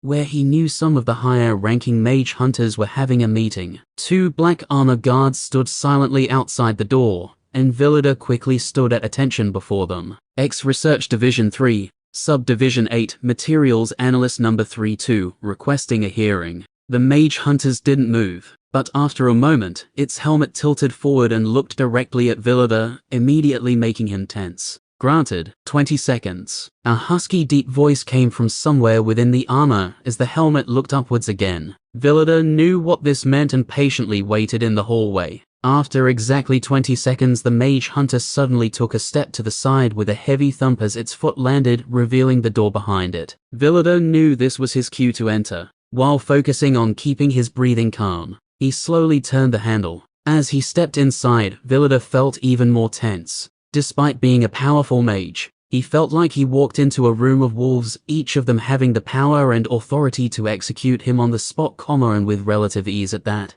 Inside, 2 more guards stood at either side of the room, while 2 other mage hunters sat in front of a desk. 1 more sat on the other side of the desk and was looking over files which included maps, recent events, and deaths. Still, none of them had removed their helmets as they looked over documents. Villida thought it was strange information to be looking at, but he ignored it as it was none of his business anyway. Villida saluted, remembering his old training, ex-researcher. "What do you want?" He was cut off mid-sentence. Clearly, he was no longer recognized as a mage hunter. I was just seeing if I could offer my services and help in any way. I was part of the Mars safety bearers after all." He nodded with a shaky smile. One of the guards suddenly stepped forward and held out a goblet filled with a silvery liquid. "I see." Villida nodded. He knew exactly what he had to do. It was an identification practice, and he plunged his hand into it before slowly bringing it out again. Some of the silvery liquid clung to his skin and remained on the top of his hand, forming words. "Villida, Telekine, Materials Research." Villida held his hand out, so that the mage hunter could read it, before wiping the silver liquid back into the goblet. "HMPH? You're useless. Fuck off," he grunted. Villida opened his mouth, wanting to say something, but no words came out as he feared saying anything may result in his death. The pressure the guards were emitting on him only made it worse, and he realized he would probably just waste their time. So far, the mage hunter officer only said a total of 2 sentences, and Villida only dreaded what he may say next. He was not willing to test his patience. The door opened behind him, and a guard inside the room stood closer to him, pushing him out slowly. Villida didn't need another clue to leave immediately. Fuck, how do I manipulate such aggressive fucking idiots? He gritted his teeth as he walked back to his room. He finally looked as tense as everyone else. Still, I would say my introduction turned out quite well. I didn't die after all, he shrugged. Chapter 189. Jay decided not to bring his bone helmet into the guild. If someone grabbed the bone amulet, he wasn't sure what would happen. He had planned to take it right into the guild and analyze it now that it was level 3. He was even going to have it in its natural form and let it cast spells alongside him at the target rocks. But now that these strange black guards were here, he wasn't dumb enough to take such a chance, and neither did he have absurdly good luck. Worst case scenario, the helminth would automatically attack someone and reveal Jay as a necromancer, he would be executed on the spot. This was slightly more likely with all the aggression that the mage hunters were showing him. Best case scenario, he would be left alone and possibly copy the necrotic bolt spell from his helminth today. Obviously he could just learn it another time. The benefits came nowhere near enough to outweigh the risks. As he approached the association, he was finally in view of the guards, and knew they could see him, but he still needed to ditch his helminth. He suddenly grabbed the top of his pants before looking around and walking behind a rocky outcrop out of sight. With no one watching, he had the bone helmet reformed into its physical form. As it sat on the ground looking at him, it snapped its jaw a few times as if greeting its master again. Jay finally analyzed it. Bone helmet level 3. Type, undead, parasite, spellcaster. HP 50/50. MP 30/30. Skills. Sentinel, form dash. The helminth coils around its master, becoming an untargetable piece of their armor. Periodically lashes out at attackers or fires spectral bolts at foes. When its master is attacked, the helminth loses health instead. Natural form dash. Allows HP and MP regeneration. Plus 200% HP and MP regeneration. The helminth detaches from its master and acts as an individual construct. Spectral bolt. Its jaw unhinges and slowly winds open before quickly snapping shut, a bolt of deathly energy firing out through its closing jaws. 5 magic damage, necrotic. Can only hold 15 bolts, new bolt produced every 300 seconds. 1 mana. Ensnare. Can ensnare enemies and root them to the ground, making them unable to move. 3 seconds snare. 1 minute cooldown. Symbiotic, passive. Starts at level 1. Levels up with its creator. Grave visitor, passive. Can travel freely and silently through the soil and ground. Can covertly collect a nest of bones underground. Grave soil miasma, passive. Enemies near the bone nest will be distracted by hallucinations. 50 HP. It was only 10 last time I checked. What a great bonus. Jay smiled. It was especially good since the helminth used its HP to shield him when it was on his body. It was basically a free 50 HP. Next, Jay saw its new skill, Grave Soil Miasma. Miasma, he said slowly. I wonder how effective it will be. I wonder if it can control the hallucinations, he thought, scratching his chin. I better get back before they get suspicious, he said with a sigh before turning to the helminth. Hide underground and don't come near the guild. Don't let anyone see you either, he said. The helminth lowered its head and seemed to look sad for a moment as it looked in the direction of the guild. Jay watched it with a raised brow, wondering what was going through its hollow skull and its strange behavior. The helminth turned back to Jay and snapped its jaws once before burying itself underground. I guess it really wanted to be with me, Jay thought. With a shrug, he partly undid his pants and walked back to the path, doing them up completely, just as he got back to the track. Actually, come to think of it, maybe I do need to pee, he shrugged. Oh well, it can wait. As Jay approached the guild, there was a startling difference. The floating mana stone gate had disappeared. The boulders used to form it had all been dumped just outside the gate, no longer floating or even rippling with light blue veins. Jay thought it was a shame, but he guessed that perhaps it was meant to represent something, as to what it represented, he wasn't sure. Perhaps the mage hunters simply didn't need a gate. As he passed by the black armor guards, neither of them questioned him, and Jay didn't look up at them, though he did hear one of their helmets turn with a soft ceramic grinding sound. Still, Jay decided not to look, not after what happened last time he stared at their armor. Behind the black armored guards were some of the normal Lossler guards, but they didn't say anything either. They looked even more tense than Jay. as they stood at attention like statues. It was like they were about to welcome a royal to the humble compound.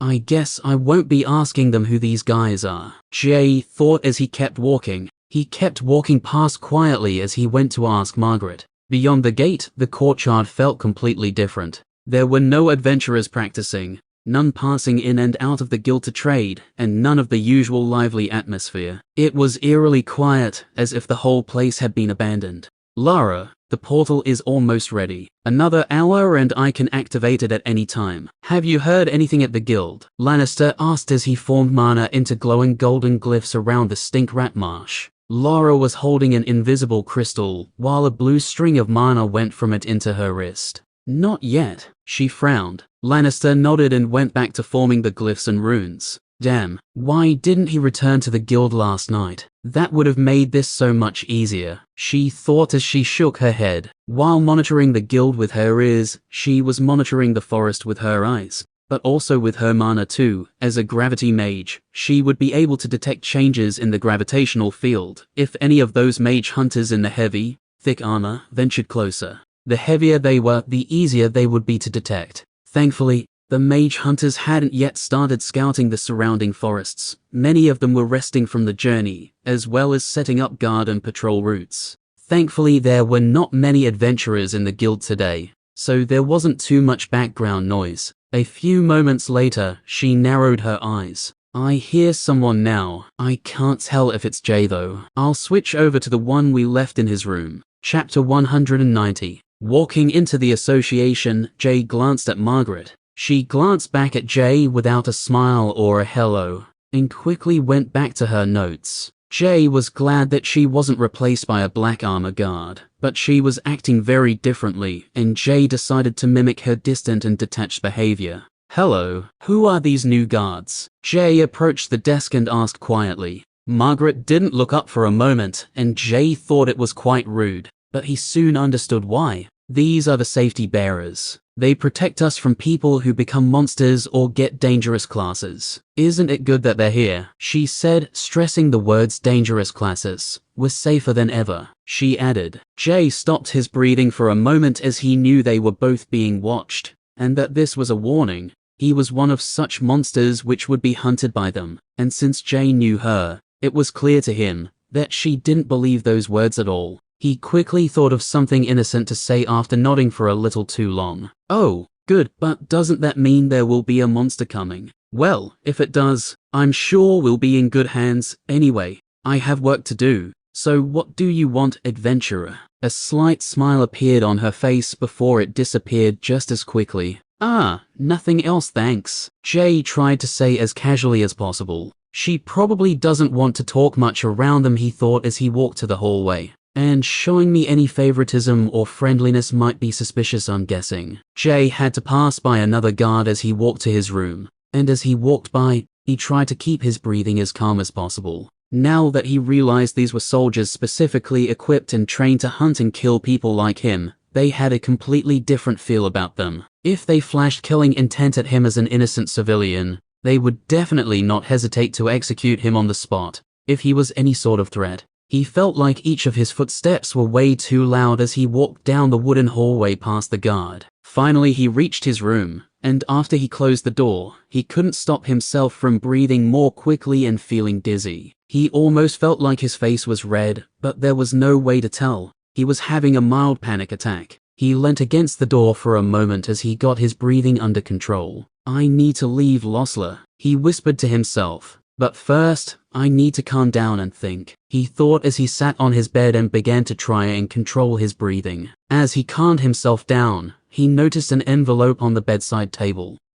It's from Sullivan. Without waiting a second longer, he tore the envelope open and began to read. Jay, the guild isn't safe for you, and it never was. Yeah, no shit, Jay murmured as he kept reading with a frown. I know somewhere that you will be safe, and this is where I am sending you and on you. You will soon be contacted by someone named Lannister. Trust them to take you to this safe place and do everything they say until you get there. I may or may not see you again, so please take care of Anya. I have risked my life to protect you, so protect her in exchange. With that being said, I have left you with one last gift under the bed. I hope it serves you well. Jay checked under the bed and found a large folded-up dark brown leather blanket. Huh, a blanket. Is he implying something? Jay was confused for a moment. He analyzed it. Noon leather blanket. Blocks mana flow. Blocks mana flow. Interesting. Jay gazed at it carefully. The blanket was leathery on one side and soft on the other, so he was glad he had a waterproof warm blanket. Jay was tempted to test its mana blocking abilities, but he wasn't sure if mage hunters could detect his necrotic mana, and didn't know what capabilities the mage hunters had, so he decided not to. This was his first time learning about Noon Leather and coming across the mage hunters. After all, both of these would rarely ever come to such a small and irrelevant town. After storing the blanket in his inventory, he had calmed down and read the rest of the letter, though there wasn't much more other than a goodbye, and a please destroy this letter after reading it. Still, Jay stashed the letter away. Perhaps it will come in handy someday, or perhaps it will help to light a fire. Who knows? He shrugged. Jay was realizing now that if he left Losler, he would have to survive in the wilderness. But now that he learnt of this safe place that Sullivan was talking about, he put his plans to buy survival materials aside. It wasn't like he would need much survival gear anyway though, as he did have his swag, a small tent, cooking utensils, and other comforts such as his chair which he scavenged from his own house. Either way, he knew he had to leave, and he could only hope this safe place was very, very far away from these mage hunters. Slowly, he realized his whole life was about to get turned upside down. He came here to train today, and now all of this was happening. Jay still had low mana after all the crafting he did in the cave, so before leaving the guild to plot his next moves, he decided to meditate and bring it back to being full. Villador was almost chuckling in his room as he saw his cube growing. It meant one thing, Jay was back. Now all he needed to do was provide an excuse to have him imprisoned here, or even gifted to him as a research subject. While researching on live humans was illegal in this kingdom, Jay would not be considered a human if he was simply too powerful, and Villador's first idea for a lie was that Jay was an F variant class. But they will check his class after they arrest him, damn it. How do I get around that? He pursed his lips as he tried to come up with ideas. He needed the mage hunters to arrest Jay without killing him or checking his class. Soon, however, he was distracted by his cube. To him, watching it grow was mesmerizing, though he knew it would soon stop when Jay left, and so he got right back to scheming once more. Jay was quietly meditating in the room, his heart calm as he nourished his mind with mana. Jay, a woman's voice broke the peaceful silence from somewhere in the room. Jay immediately opened his eyes, startled as he looked around. What the hell was that? He saw the door was still closed. He was sure he was alone. Perhaps I just connected to some spirit, he wondered. Again, a female voice sounded from somewhere in the room. Hello, Jay. Jay looked around immediately, but couldn't find the source of the sound, though he cautiously replied back. Hello, he slowly said. Hello, Jay. Are you enjoying the room? How is your stay going? By the way, what was your last name? Yeah, it's all right. And it's Hart, Jay Hart. He answered, wondering why he was being asked how his room was. Lara was the person behind the woman's voice. She had to ask such questions to confirm that it was actually Jay she was talking to, after all, they had never met. Good. I am Lara. Sullivan may have told you about a safe place and well, he mentioned a Lannister. Jay cut her off. Lara shook her head, disappointed that she wasn't mentioned. Lannister is my colleague and we are here to recruit you, but time is of the essence. Please come to the Stink Rat Marsh as soon as possible. Jay didn't reply as he thought for a moment. He hesitated to trust strangers, but Sullivan's letter urged him to trust them, and he was without any other options for the moment other than to flee into the wilderness.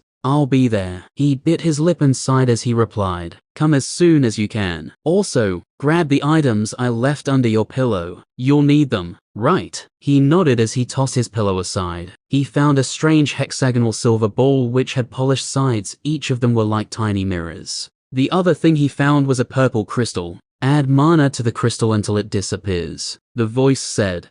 So I'll do it when I leave the guild. Jay said slowly. He was still unsure if his necrotic mana would trigger some sort of advanced mage hunter alarm. Okay, Well, just hurry up and leave, we don't have much time. Jay stashed away the items instead of analyzing them. He decided to do it, while he walked to Losla to save time. Be quiet, I'm about to open the door, he said quietly to where her voice was coming from. Lara disconnected from the crystal and turned to Lannister. He's on his way. Good, he nodded as he stood up. It's ready. We just have to trigger it. I'll set up more minor teleport traps in the forest, just in case. Good. Anya should be here soon too. Chapter 191. Villador watched Jay exit the guild as his black cube stopped growing again. He overheard the conversation between Lara and Jay, as he had his own listening device in the room. Fuck damn it, fuck what do I do? He gritted his teeth. His future was slowly walking right out of the guild. His mind was running as it looked for ideas. Suddenly his lips curled into an evil grin. Well, as it turns out, giving him the goblin wand came with some strings attached. He grinned. I am so generous. But I'll need something else to evoke a reaction from the mage hunters. Villador began writing a formal letter to Sullivan alleging Jay's thievery. After dropping off the letter at Sullivan's door, he planned to inform the mage hunters. He would have told the mage hunters first, but this was part of the current operating procedure. Villador believed that if he quickly told the mage hunters about Sullivan's inaction, then Sullivan wouldn't be able to do anything, and Jay would be brought back to the guild made to give him back the goblin wand, and then held there for a few days. He planned to accuse Jay of stealing something from the mage hunters too, which would be enough for them to spur into action, rather than letting the local guards handle it. This wasn't the end goal of Villador's scheme, but he believed it would give himself more time to think of another plan to keep Jay there indefinitely. 600X. The X from the dying silt wolves relieved some of the tension Jay was feeling, though it seemed the pace of the skeletons was slow, as the heavy armor skeleton was made to march at the front. As Jay walked towards the gate, he unconsciously quickened his pace a little, the slightest shiver traveling down his back, though. He had other things on his mind. I want to stop at the wolf's quarry and pick up the skeletons and all their freshly crafted weapons, but it's on the northwest side of town. It'll take too long. It was a little disappointing, but he could craft more weapons for them anyway. Besides, that woman sounded urgent, so I'll only stop at the butchery and pick up the gold. It's along the way anyway. A quick in and out, then I'll be gone. He nodded as he went down the hill. As Jay looked over Losla and its cobblestone streets for perhaps the very last time, he felt somewhat melancholic. He was tempted to slow down and start reminiscing about his hometown, but the more he thought about it, the more he realized that he couldn't really pinpoint many good memories.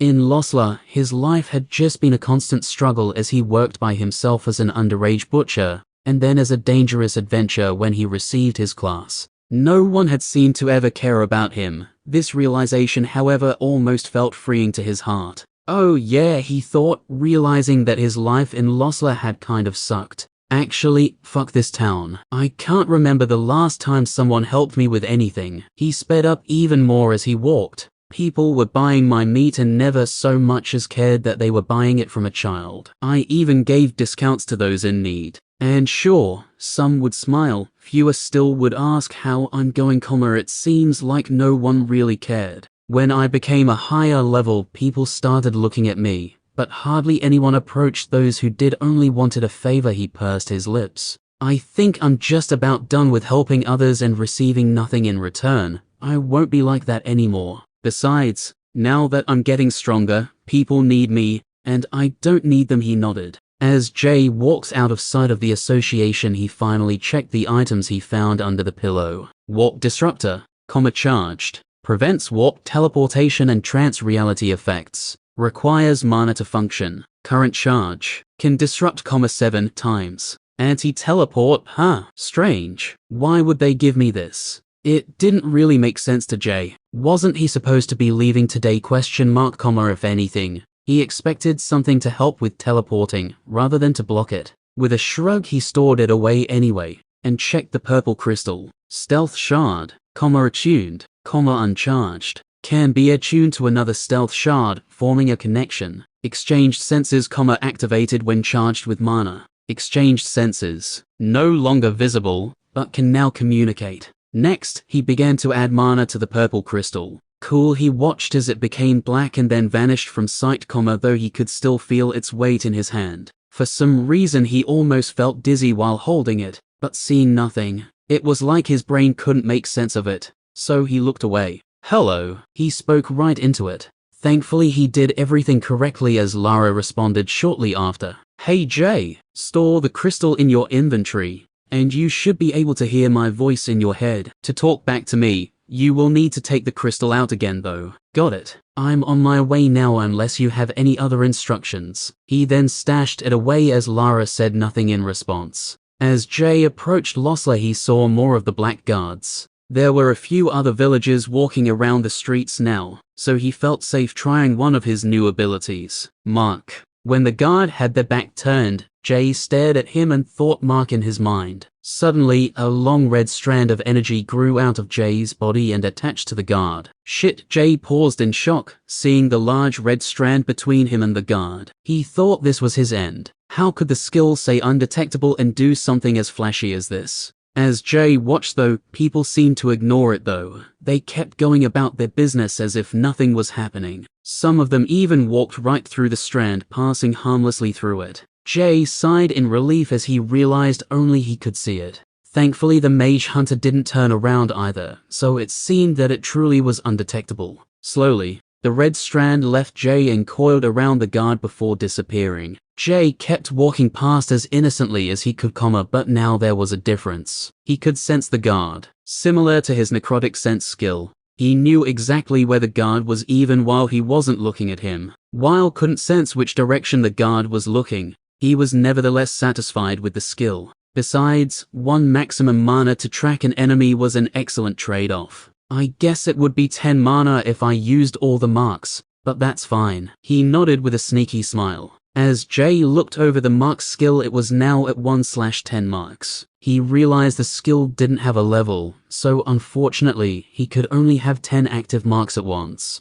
He had a cheeky smile as he thought about marking every human in sight, but he thought that it was probably best that he couldn't. Still, as he passed through Losla, he saw a few more guards, and added 2 more marks. Jay ducked around a corner, and his butchery shop was in sight, but he sensed something wrong. One of the marks was moving towards him, and at a high speed too. Beginning to panic a little, he looked around for somewhere to hide. A small alleyway on the other side of the street. He dashed into the alley. It was some trash piled up on one side, along with a stray cat which quickly scurried away. Startled as Jay charged in, the mark was already in the street, and Jay thought he was too slow. Though to Jay's surprise the mark passed by the alleyway. A small puff of wind entered the alleyway as the mage hunter passed by at high speed. Jay released a heavy breath as he felt like death passed over him. He stared back into the street, wondering what the hell was happening to make the mage hunter speed through the streets so quickly and coincidentally in his direction. He definitely wouldn't have seen them coming if he didn't use the mark skill.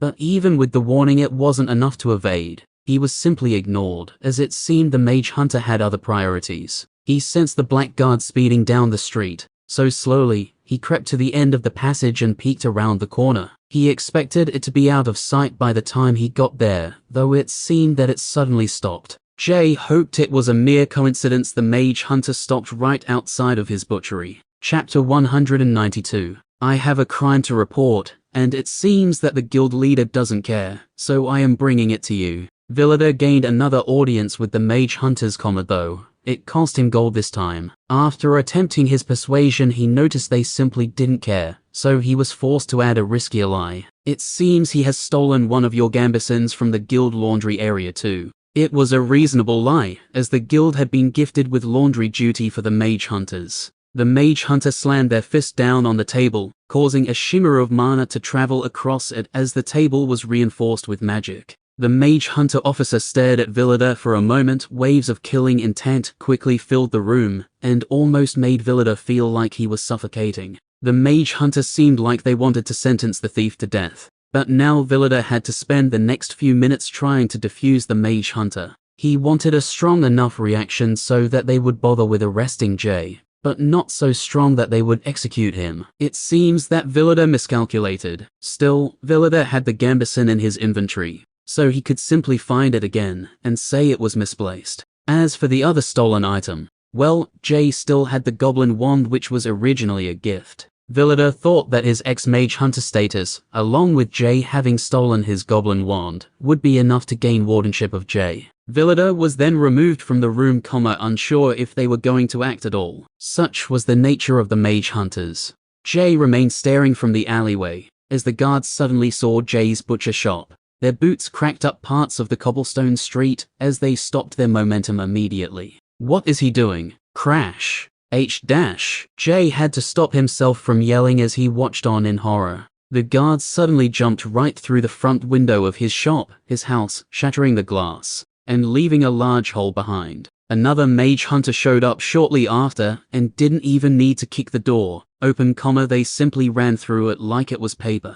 Screaming and yelling sounded as more things continued to smash within the shop. Suddenly a young man's limp body was effortlessly tossed out of the shop. Trenley was thrown through the window, his body scraping across the street before it squirmed from pain. Jay stepped back slightly, hiding more of himself in the alleyway. He couldn't blink as he watched on, powerless to do anything. A mage hunter jumped back out through the window and stood over Trenley. "Ugh, someone help," he called with no answer. Trenley's arm was broken as he writhed in pain in the street. All the onlookers didn't make a sound as they feared the mage hunters. All they could do was watch. The mage hunter stood over Trenley with a hint of anger in his eyes. "Where is Jay?" he growled. I don't know," he whimpered. The mage hunter planted a foot right onto Trenley's ankle, twisting his boot on it. "Grah!" he yelled in pain. I really don't know. Please stop." Jay couldn't keep watching, especially now that he knew they were looking for him. The sheer brutality of their tactics was hair-raising. He dashed back into the alleyway and took a deep breath as he tried to calm himself. "Fuck, they're looking for me. Have they found out?" He gritted his teeth as he looked down the alley. He quickly hid behind some large half-broken barrels. "Fuck, I should have just gone straight to meet Lara," he thought, but had an idea.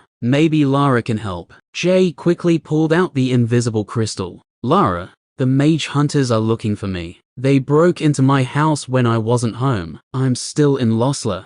No response. Jay wasn't going to just wait to hear her voice. His life was in his own hands. He began to quietly summon his skeletons. There weren't many hiding places in the alley, so he made them hide under some junk and not move, blending into a trash pile. They would be his only defense, so he wanted them close by and ready to fight, not that they would last long against the mage hunters. Next, he used the disguise stone to change his name and level, though under such stressful circumstances. Thinking of a name was harder than it had to be. Status Concealer. Input, name Bob. Input, level 4. On, Bob, level 4. He believed the average name and low level wouldn't make people even look twice at him, and that's what he wanted. However, there was still a problem. His face and appearance still wouldn't change. It would only be a matter of time before he was recognized. One thing was still true. Jay needed to escape Losler.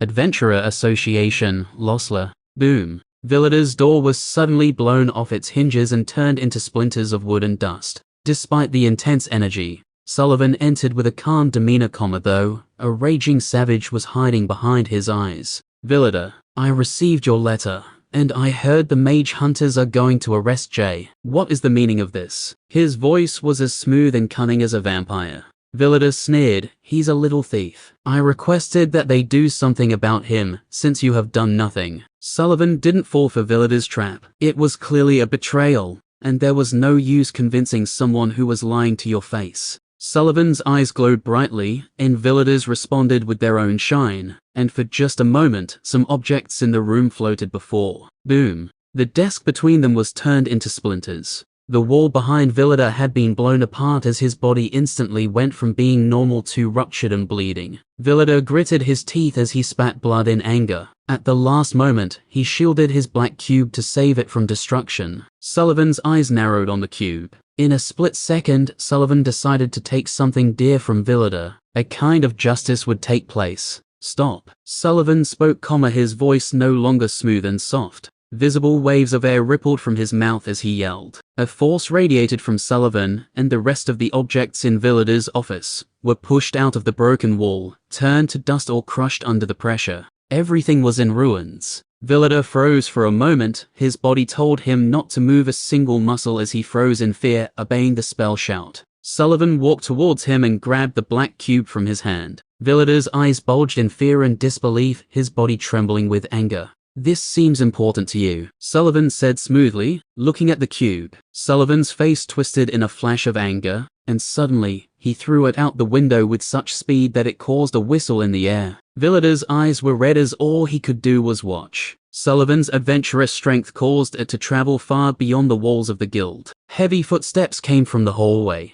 All of it happened so fast, but now the mage hunters were here. The mage hunters didn't ask any questions as they tried to detain both Sullivan and Villador. The shout spell ended. Villador could finally move now. "He tried to kill me," he yelled, blood flowing from his mouth. The mage hunters already knew Villador was an ex-researcher who worked for them, while Sullivan on the other hand was exiled here for sheltering a variant. They didn't say anything, but showed favoritism to Villador. While they planned to arrest them both, Sullivan misread the intentions of the mage hunters. His eyes glowed with power again. Another wave of force pushed everything back. The ground cracked under the spell. The walls barely remained standing, even though they were reinforced with magic. Villador was smashed into a wall and knocked out. The mage hunters were pushed back, but not far. Their armor blocked most of the spell. This was considered a direct attack on the mage hunters. Each of them pulled out their black weapons. This target would not be arrested. Chapter 193. Losler, alleyway. A horn starts blaring, coming from the guild, a sign that Losler was under attack. It seemed quite odd though, as the mage hunters would have been there to protect them, why summon the feeble adventurers. Jay quickly guessed that they were being summoned to search for him, adding pressure to him. Jay had moved to another alley as the hunt for him began. A mage hunter passed by and glared at him but soon left. It seemed they didn't know what his face looked like yet. "It's only a matter of time before someone recognizes me," he thought. Jay had been a popular adventurer in Losler after all, so most of the younger adventurers would recognize him. He wouldn't be surprised if they even helped the guards to find him. Jay quickly took off his iconic green Molidus coat and replaced it with the dark hooded cloak he used to wear. He pulled the hood up to hide his face. The alley was quiet, but he soon heard rolls of thunder and deep booming sounds coming from the guild. What the fuck is happening? He tried not to panic. It seemed like the whole mountain was beginning to shake. Jay wasn't sure what it was, and there was something ominous about it. Slipping between more alleys, Jay continued sneaking to the south side of Losler. He wasn't worried about the mage hunters rushing through the streets and spotting him, but it was the civilians who may recognize him that he hid from. As he reached close to the south side of Losler, he saw a mage hunter holding a communication crystal. But before Jay could get past, they put the crystal away and pulled out a sword and shield facing the town. A number of other mage hunters had already formed a perimeter around Losler, and they similarly drew their weapons too. A whole perimeter was forming around Losler. Jay cautiously approached, but sensed killing intent coming from the mage hunter as one of them turned to look directly at him. "No one leaves," their gravelly voice said slowly. Jay didn't want to look suspicious, so he simply nodded and calmly returned to a nearby alleyway. He had no clue what to do other than to hide in the alley, but finally, he heard Lara's voice again. "Jay, something's happening at the guild. You have to come right now." Jay was relieved as he heard her voice. He looked around before replying. "I'm at the south side of Losler. The mage hunters have surrounded the town. I can't leave." "I see. Wait a second." Jay looked up and down the alleyway as he checked for people. Some more adventurers were stopped from leaving. Most didn't dare to complain to the mage hunters though. "Get ready," Lara said. "Southeast forests of Losler." Huff, huff, huff. Anya was catching her breath, a tense look on her face. She was focused now more than ever. Sullivan told her to leave the guild immediately to meet with Lannister and Lara, but not to enter Losler, so she ventured through the forests. Without a second word, she followed her father's instruction to leave. Despite him sounding calm, she could tell that something wasn't right. She nimbly dashed down the hill and through the forest, moving as fast as she could through the thick vegetation. Dune. Sometimes later, a deep rolling boom sound came from the guild. She could tell something major just happened, and paused for a moment, but didn't look back, she knew she may not move again if she started looking. Her mind focused on one thing, her orders. Reaching the stink rat marsh. Gritting her teeth, carried out her mission and marched forward again before continuing to dash through the forest. But for some reason her eyes began to water. Matheson was about to enter the Feral Plains dungeon, though he paused for a moment, as he heard the deep rumbling sounds of thunder from the guild and the horn blaring. He glared back towards the guild for a moment. What the hell is going on now? He thought, though his mind soon drifted to what Hodley said earlier. The powerful treasure. His heart seemed to beat a little faster. Suddenly he heard something running through the forest. Its steps were careless, and they were moving fast as they trampled the vegetation. Matheson stood silently and watched. If it was another treat, he would just enter the dungeon for safety. However, to his surprise, it was a person, one whom he recognized as the guildmaster daughter. This can't be a coincidence, he whispered to himself as his lips curled into a hungry smile. He smelt opportunity. Easy to stalk. She's making so much damn noise. Matheson began to follow Anya as covertly as possible. He had quite high dexterity due to his rapier class, so he didn't make much noise. Anya similarly had high dexterity, but she was clearly distracted by something and didn't notice her follower. The Feral Plains dungeon was somewhere southeast of Losler, and soon they crossed the south road as they kept heading west. Suddenly, a powerful wave of mana pulsed through the forest. Despite not having any mana craft proficiency, even Matheson felt it wash over his mind. Fuck, he thought. This only confirmed his suspicion. Anya was running right towards that mana pulse, so this was definitely connected to the powerful treasure he was hearing about. I won't let this opportunity pass me by, he glared at her.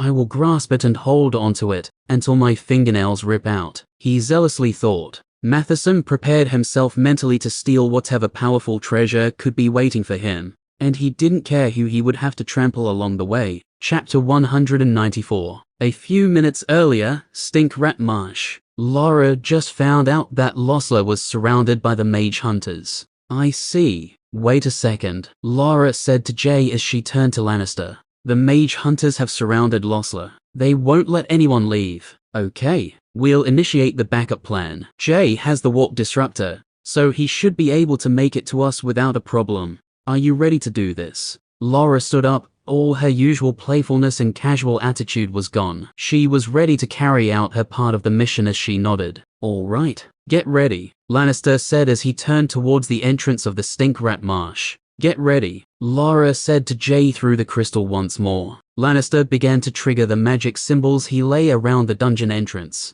Golden runes all appeared and soon began floating, swirling and circling the dungeon before breaking and combining in the center of the shallow pool entrance. The last symbol broke and entered a floating golden orb that had formed and was radiating a seemingly divine golden energy as it slowly began to pulse. The air around it distorted vision like a gaseous vapor. Suddenly, Lannister and Lara turned their faces away and closed their eyes.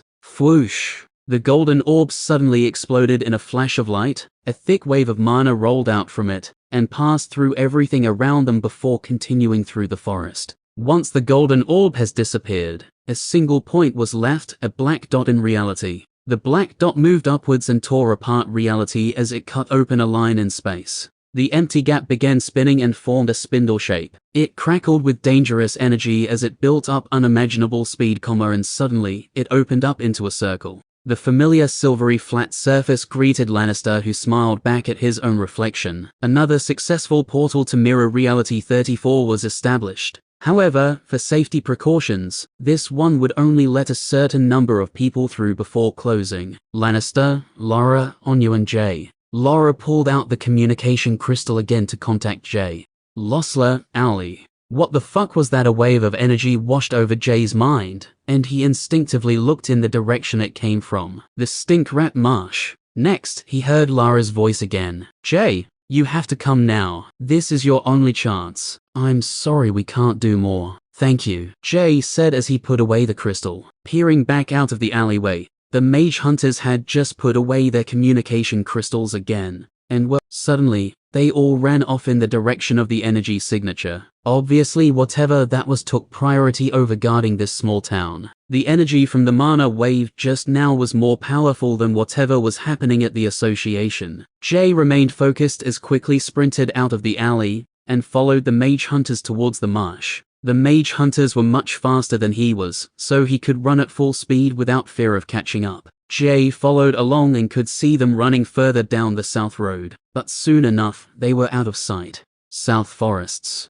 After the wave of energy passed over Matheson, he only followed more closely. He had been to the Stink Rat Marsh before and guessed she was headed there, and he soon found that he was right. Anya entered the clearing while he watched from a distance as she greeted some people, but strangely, for some reason, she dropped to her knees and held her head in her hands. Tears of joy. Matheson wondered, but this wasn't what caught his attention. In front of Anya, above the marsh, a crackling ring of energy buzzed, with a silvery mirror surface. Matheson's eyes gleamed as he looked at it. To him this was enough to confirm his suspicion. It's the powerful treasure they were all looking for, or at least a portal to it. I guess the Stink Rat Marsh holds some secrets after all. He smiled fiendishly. As he watched on, the guy helped Anya up to her feet and brought her into the portal, though to Matheson's annoyance, the woman with them stayed. Suddenly, he heard deep thumping sounds coming through the forest, and deep voices to match. Stop. He heard a shout.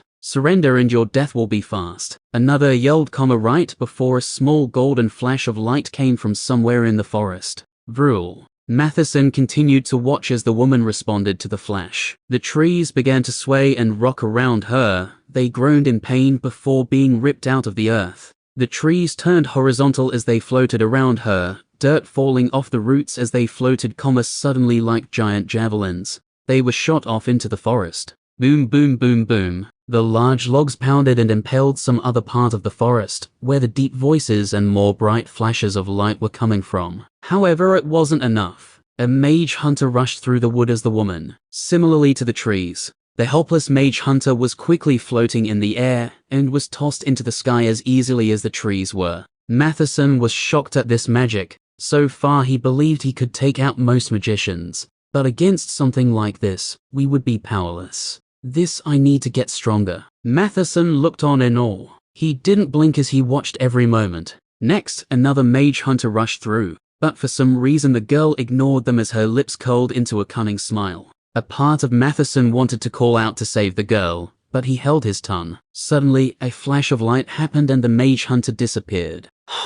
He squinted and looked away before looking back again. What happened to the mage hunter? It was there one moment, and then gone in a flash of light. He raised a brow silently. A shiver went up his spine as he imagined that the mage hunter may have been suddenly vaporized. Still, there was no time to think about such things. The woman seemed distracted, and he had a prize to claim on the other side of that portal. Mage hunters were approaching from the north where the woman was looking, so Matheson crept around to the south side and began to sneak closer, he held out his sword, though in case there were more of those light traps. As he got closer, he noticed that the girl was sweating and panting heavily. Clearly she was exerting herself and running out of time. She couldn't hold them off forever, but why was she holding them off anyway? Matheson didn't care either way. Finally, he was close enough to dash to the portal now. The woman was distracted by a mage hunter charging through the forest, and this was the perfect moment. With a wicked grin, he ran out of the forest and sped towards the portal. As Matheson got closer to the portal, he resolved himself to jump straight in. He didn't need to think twice about it. The treasure would be his, and his alone. He was ready to start threatening Anya and anyone else with his nobility. Once he reached the other side, if that didn't work, the sword was also an option. He would get to the treasure before they could do anything to him. As he was only a few steps away from the portal, Lara noticed his presence, and she turned around with a relieved smile. Finally, who are you? She yelled. Matheson returned her smile with a menacing grin, and gave her no opportunity to stop him, as he was already about to slip through the portal. The greedy grin on his face only got bigger. She just analyzed him, and his name wasn't J, he was a random adventurer. Wait, stop. Lara raised her hands to use her magic, but Matheson acted far too decisively. Before it even took effect, he was gone, only leaving behind a gentle ripple on the silver portal. Lara almost couldn't believe her eyes. Fucker, she screamed. More mage hunters were bearing down on her location, and the portal could only take one more person. Now, meanwhile, Jay was nowhere to be seen.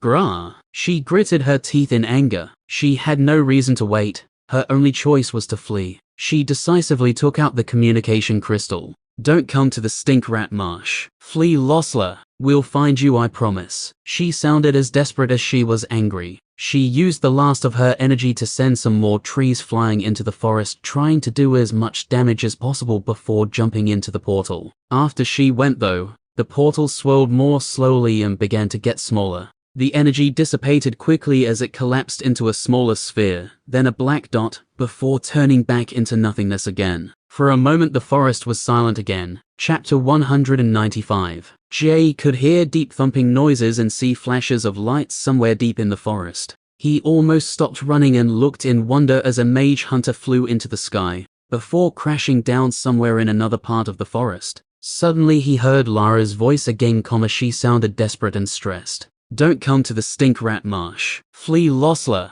We'll find you, I promise. What? Jay said, without pulling out his crystal. What the fuck is happening? Hopelessness gripped him again. The forest suddenly went quiet. He stopped running, pulling out the crystal to say something, but he had no words. All he could do was hopelessly grasp at the crystal in his hands. He didn't even get a chance to reply anyway. They simply just left him. Fuck. Humans had abandoned him again, leaving only a promise behind. He quickly thought about his options. Going back to Losler was not possible, as he would be identified soon enough. The stink rat marsh would be swarming with mage hunters now, and Lara told him not to come and to flee Losler instead. Before he was contacted by Lara, he planned to flee Losler anyway, so he went with that plan. He turned around and gave Losler one last look. He was tempted to go back, if only for a few supplies, but after making a quick stop at the butchery, he cast those thoughts aside. If the mage hunters surrounded the town and he got trapped there again, then it would probably be over for him.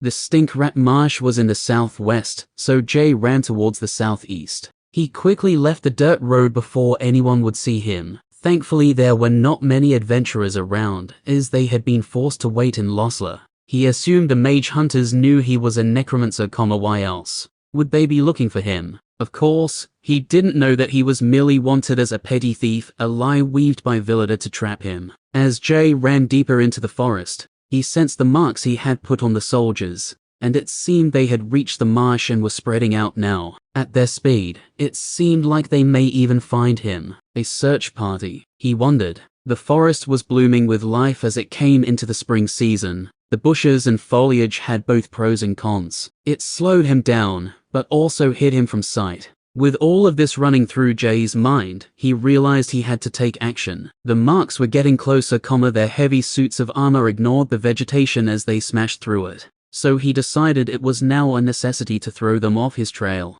Jay re-summoned his level 1 skeletons for protection from forest critters, and then found a large tree to lean against. The forest floor was still cold from winter, but he ignored it as he leant himself against its roots and began his plan, picturing red in his mind as he used the host skill. Back in Losler, the skeletons were still lying still under a trash pile. They were perfectly still as their bodies had no biological functions. Completely dormant. Suddenly, one of them began to move from under the pile, and shortly after the other skeletons all jumped off of each other and scrambled out of the trash pile, responding to their master's mental orders. They all lined up, but this time, they lined up in front of Red. Clack, clack, clack. Red's jaw jiggled and snapped, though no noise came out. However, it seemed that its orders were heeded, as the skeletons all began to slowly move to the end of the alleyway. A person walked by and then quickly ran off as they saw 5 skeletons all staring at them silently,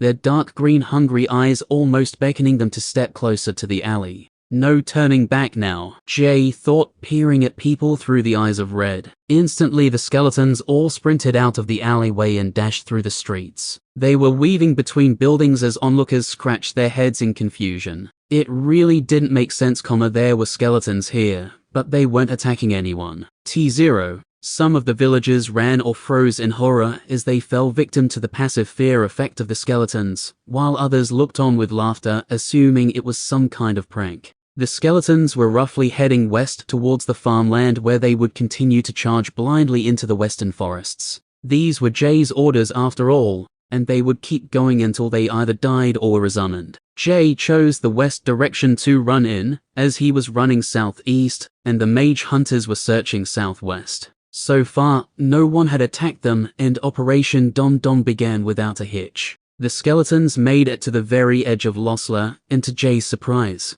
there were no mage hunters on guard. It seemed that they left to investigate the Stink Rat Marsh. But if rumors spread of skeletons running west, it would reach their ears shortly, and would be enough to throw them off his tracks. Hopefully. As he ran through the western farmland, his plan was working perfectly. People were pointing and laughing and filling the whole town with gossip at this strange display. Perhaps this was a naive adventurer's stunt to protest against the guards locking Losla down. They made it halfway through the farmland, but suddenly, the parade of undead was abruptly cut short. Your skeleton has died. Your skeleton has died. Your skeleton has died. Your skeleton has died. What the fuck, Jay thought as he kept running in Red's body for a moment. For some reason, the skeleton he was hosting wasn't dying, even though it was clear that he could be executed at any moment. Why hadn't his skeleton been destroyed? He turned around, curious even as an undead. A mage hunter was standing there, crushing the bones of the other skeletons, as they watched Jay through their black helmet.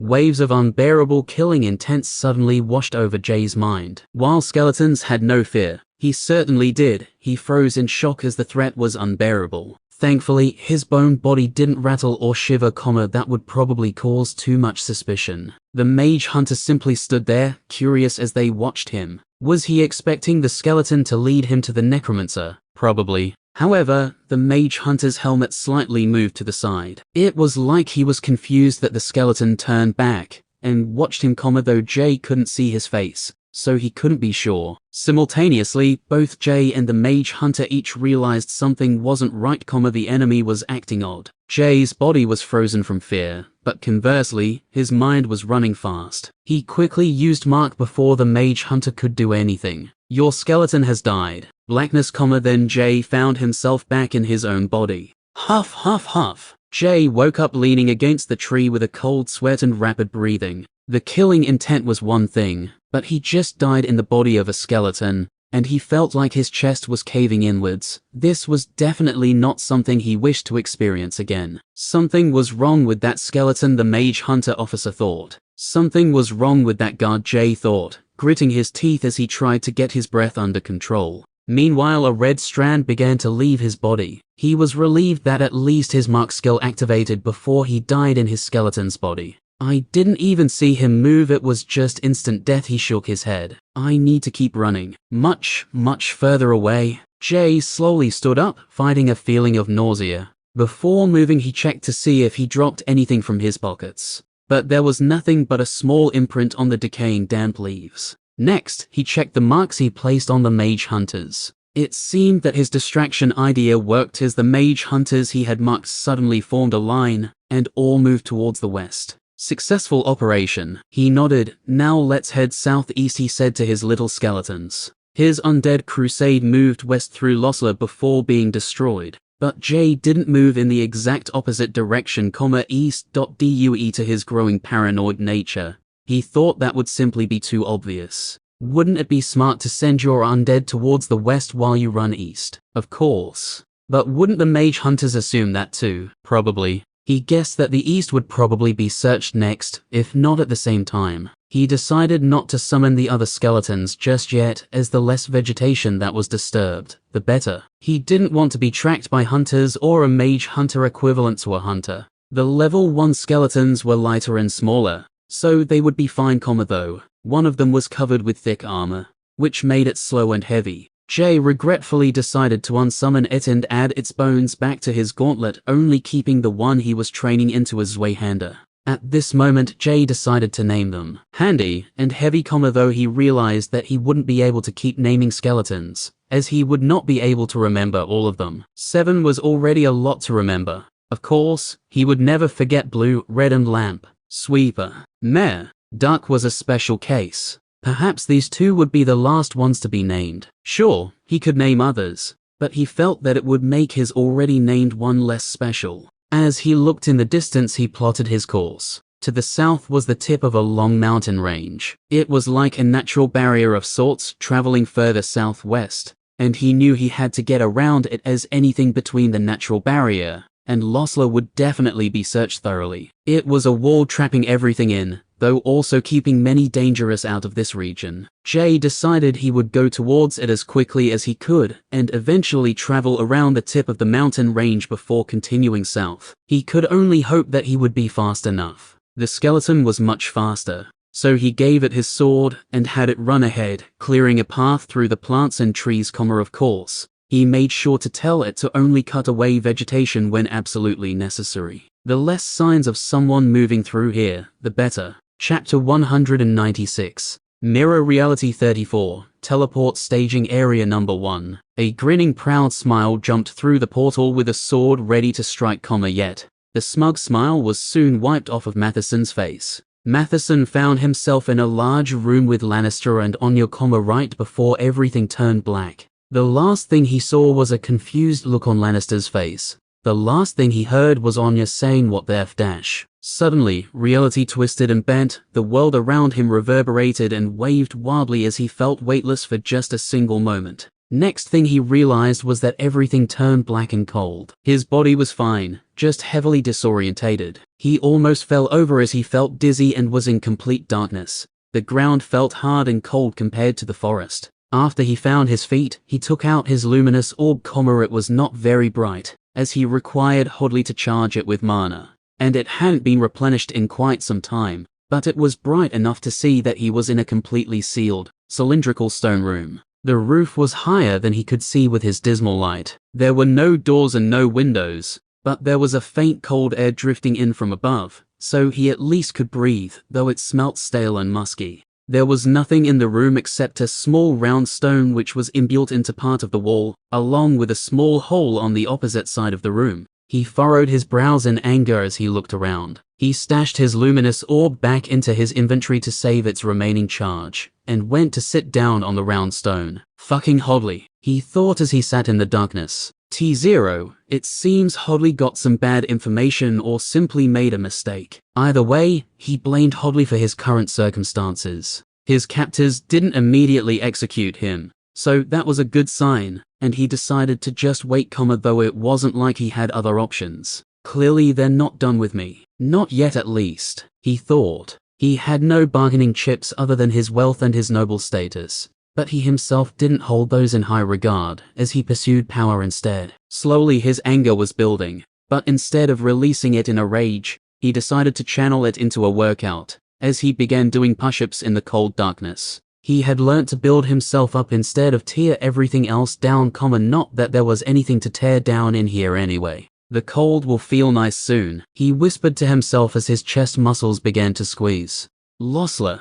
With the signs of skeletons, the mage hunters quickly went to search the west forests of Losler, that was the way the skeletons were heading after all. Lieutenant Marsh was wiping blood off his armor as he heard reports of skeletons in Losler, and a cunning smile grew on his face. He was already having a good day today, as many of the guards in the Adventurer Guild decided to rise up against him and his mage hunters, so they were cut down like grass. Quelling a revolt was enjoyable. However, it was nothing compared to finding traces of the Necromancer, and this was his opportunity for advancement through the ranks. After the situation was stable at the guild, he dashed down the hill into the west side of Losler, finding the skeleton corpses as well as the mage hunter who slayed them. He interviewed the mage hunter, wasting no time, and he soon found out some intriguing, or at least some strange information. The skeletons were running out of Losler. What were they doing inside Losler anyway? Why would a necromancer put them in there only to have them run out again? Shouldn't they be attacking Losler if anything? The skeletons didn't attack anyone. Usually necromancers' skeletons would cull all the surrounding lands and collect bones for their master without rest. Some of the skeletons appeared to have armor, but none of them carried weapons. This was unheard of. Their records stated that necromancer skeletons nearly always had weapons, but never armor. The skeletons were all at such a low level, and there were only 5 of them. The lowest skeletons ever recorded were in their 30s. It made no sense. The skeletons ran out of Losler shortly after the powerful mana fluctuation, which they were already familiar with, a sign of the Variant Rebellion. But were these events connected? And if so, how were they connected? Perhaps teleport magic somehow summoned undead. Then the most strange part was that one skeleton which turned around and stared at the mage hunter before it was summarily executed. Not normal undead behavior at all. Marsh asked the soldier about this multiple times before he accepted it. After Lieutenant Marsh got every single piece of information out of the mage hunter, he sent the mage hunter back to the capital to be punished for not keeping a live specimen. Next, he had another soldier gather the bones into a pile and create a magic time pause barrier around them to protect them for analysis later. Using an expensive long-distance communication crystal, Marsh contacted his commander, who in turn contacted theirs, and eventually he received word that now there were 7,000 mage hunters coming to Losla, a whole division. There were also 2 more divisions coming to search the entire region. With the standard procedures completed, Marsh could now start his own investigation. He went back to the association and began to go over the facts, along with every other piece of information about Losla, with scrupulous attention to every little detail. Marsh was also known as the Inquisitor after all, and he planned to live up to that name. Under his command were currently 4 squads. He did initially send some to Tolgard, but he decided to keep most of his men with him. Currently he had 1 squad searching Losla, another searching the west, and another searching the southwest near the Stink Rat Marsh for any other necromancy signs. Since the skeletons came from within Losla, there were likely to be traces of the Necromancer somewhere in the small town. A 4th squad was with him in the guild, but at the moment they were mostly focused on removing dead bodies and making sure the building wasn't about to fall down. The revolt had caused serious structural damage. Even the timing of the guards' revolt seemed peculiar, and Marsh didn't believe that these events were separate or coincidental. 3 big events happened all within an hour. The Losla Guard revolt, the Rebel Mana signature, and the skeletons running out of town. He was sure they were connected somehow, and he believed it was just a matter of time before he found out. Suddenly a mage hunter entered the room and stood at attention. "Report," Marsh said in an annoyed tone, not even looking up from the paperwork and notes on his desk. "The guards which didn't revolt have been relieved of their duties for the time being. We have control of Losla. Villador survived the fight and is imprisoned, but he wishes to leave urgently. All the other guild staff have been sent home, though there are some who lived here who we have relocated into tents in the courtyard." Marsh looked across his notes for a moment and scratched his chin. Villador, he reported a thief right before this all happened. He thought for a moment before he looked up from his notes. "Why did Sullivan attack him?" Marsh asked. "We will find out." The mage hunter nodded, but before he could turn to leave, Marsh stopped him. "Wait, I will find out for myself," he grinned. "I haven't used my tools in a while anyway." Some time later, screams began to ring out from the ruins of the association, Villador's desperate screams. It wasn't long before they became coarse guttural screams that no longer even sounded human. Chapter 197. Jay was silently following and directing his little 2-hander skeleton, Handy, through the forest. So far, he sensed the marks he placed on the mage hunters had gone west of Losla as well as back to the guild, but as he went further south, it was harder to recognize where they were exactly. He went from knowing their exact location to having a vague sense of which direction they were in. Jay traveled as quickly as he could, jumping over logs, dashing across streams, and hopping across moss-covered rocks as he came closer and closer to the tip of the mountain range. Thankfully, the vegetation was thinning out as he got closer, so his skeleton rarely had to cut open a path anymore. Jay was also glad, as it seemed that there were not many forest animals around to distract him or his skeleton, as they were probably scared off by the large man away from the Stink Rat Marsh. This made the journey quite uneventful, but it was perhaps for the best. It may not always be like this though, as there was the possibility that some aggressive creatures would be attracted to the mana pulse. So Jay made the most of it as he covered as much ground as he could. Huff, huff, huff. Jay's energy dwindled and signs of fatigue began to show themselves. It seemed the mountain range was much further away than he initially thought. He sat down for a moment as he waited for his energy to replenish. His new skeleton, Handy, came and stood before him as it waited for new orders. Jay waited for his energy to recover for a moment, but he soon got an idea. The skeletons have infinite energy. His lips curled into a mischievous smile. Jay immediately began to put his skeleton to work. The skeleton responded to Jay's thoughts as it went away to begin cutting some small trees, though with one requirement. They had to be long and straight, and about the width of a sword handle. In the meantime, Jay summoned his other skeletons. Blue, Red, Lamp, Dark, Heavy and Sweeper popped up from the pile of bones, ready to serve their master. Jay felt a little more at ease now that his skeletons were around. Previously he almost felt like he was being watched, but there was a sense of safety in numbers. Somehow, it felt like his skeletons brought a sense of warmth to him. As Handy chopped the small trees down, a flat cut was left on the remaining part of the tree. It would be much too obvious that this was a human's work, and this is one reason why the skeletons were summoned. Jay felt a little uneasy making his skeletons do this, but one by one each of them got down onto their knees,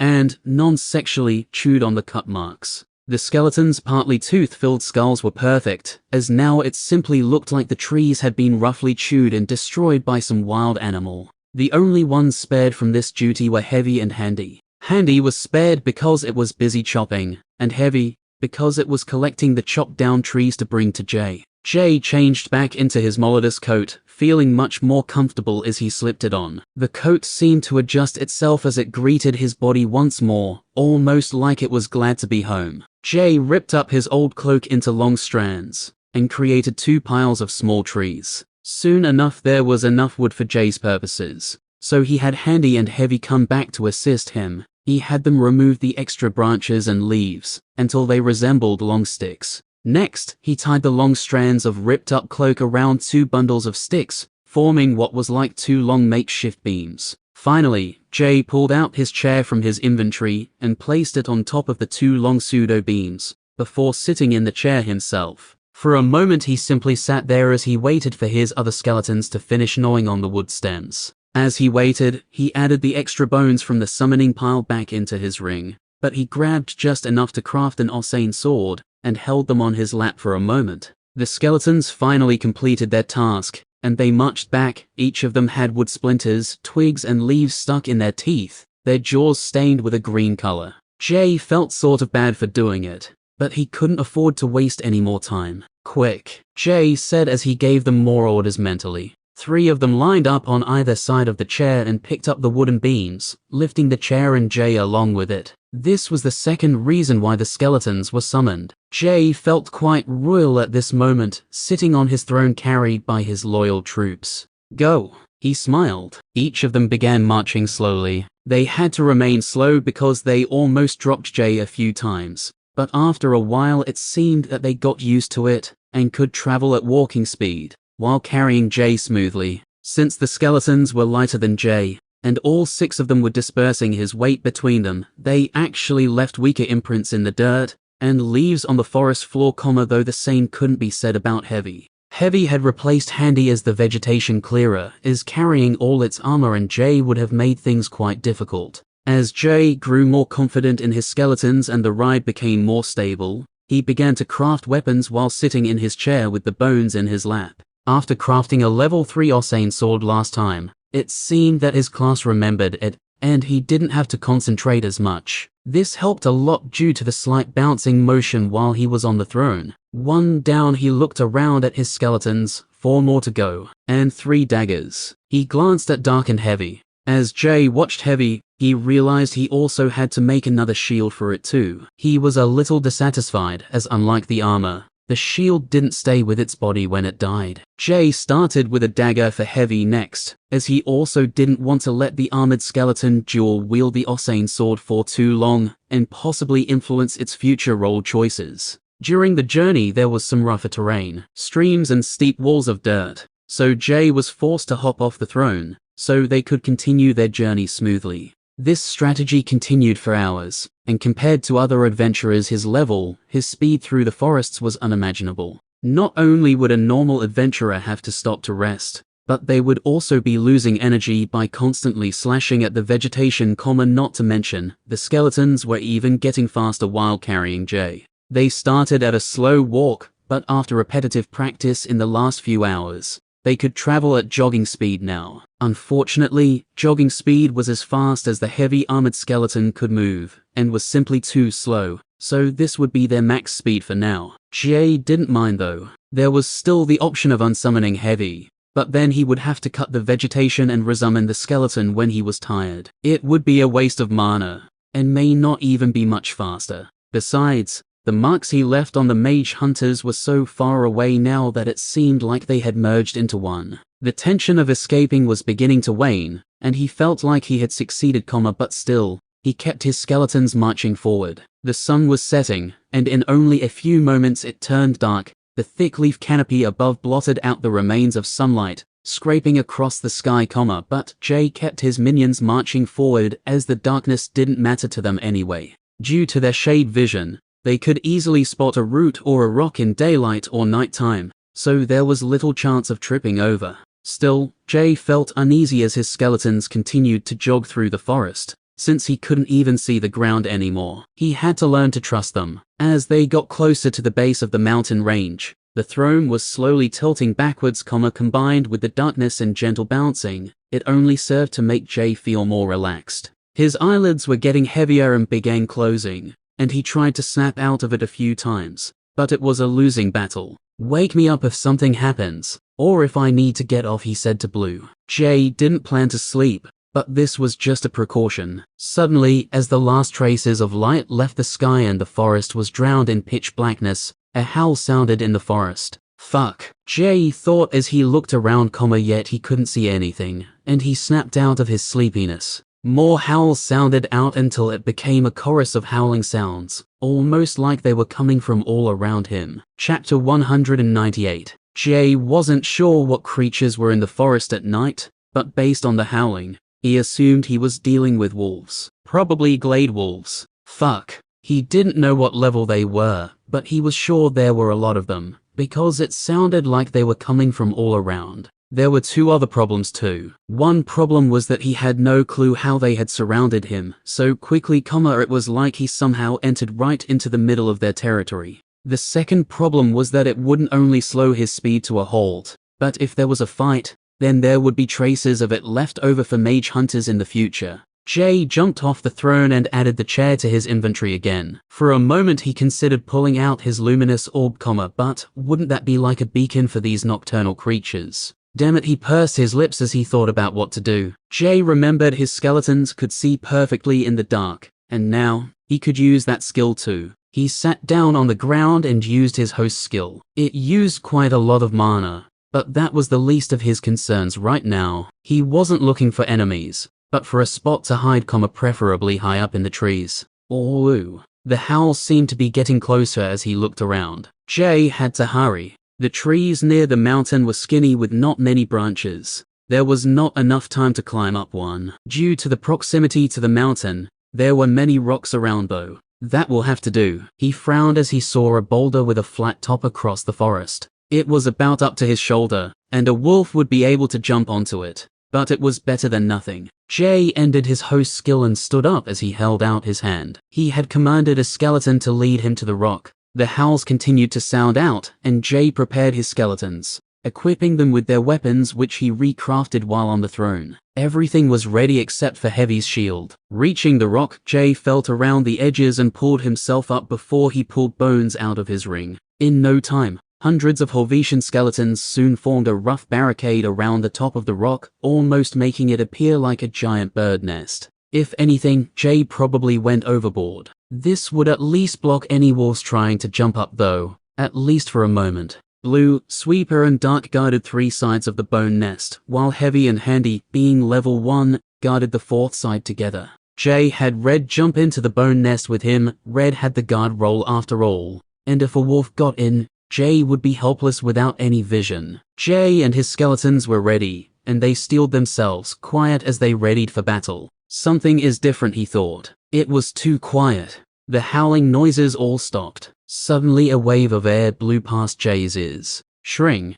scree, shring, 30x. A sword swept right near Jay's ears as it ringed past. His cheek was splashed by something. A screech and another sword swing, and he got an exp notification. What the fuck? He wiped his cheek, smelling iron. Blood was splashed on his face. Scree. Another shrill yell sounded, yet it came from somewhere above. Jay panicked for a moment and ducked, holding Deathwalker's sentry in the air.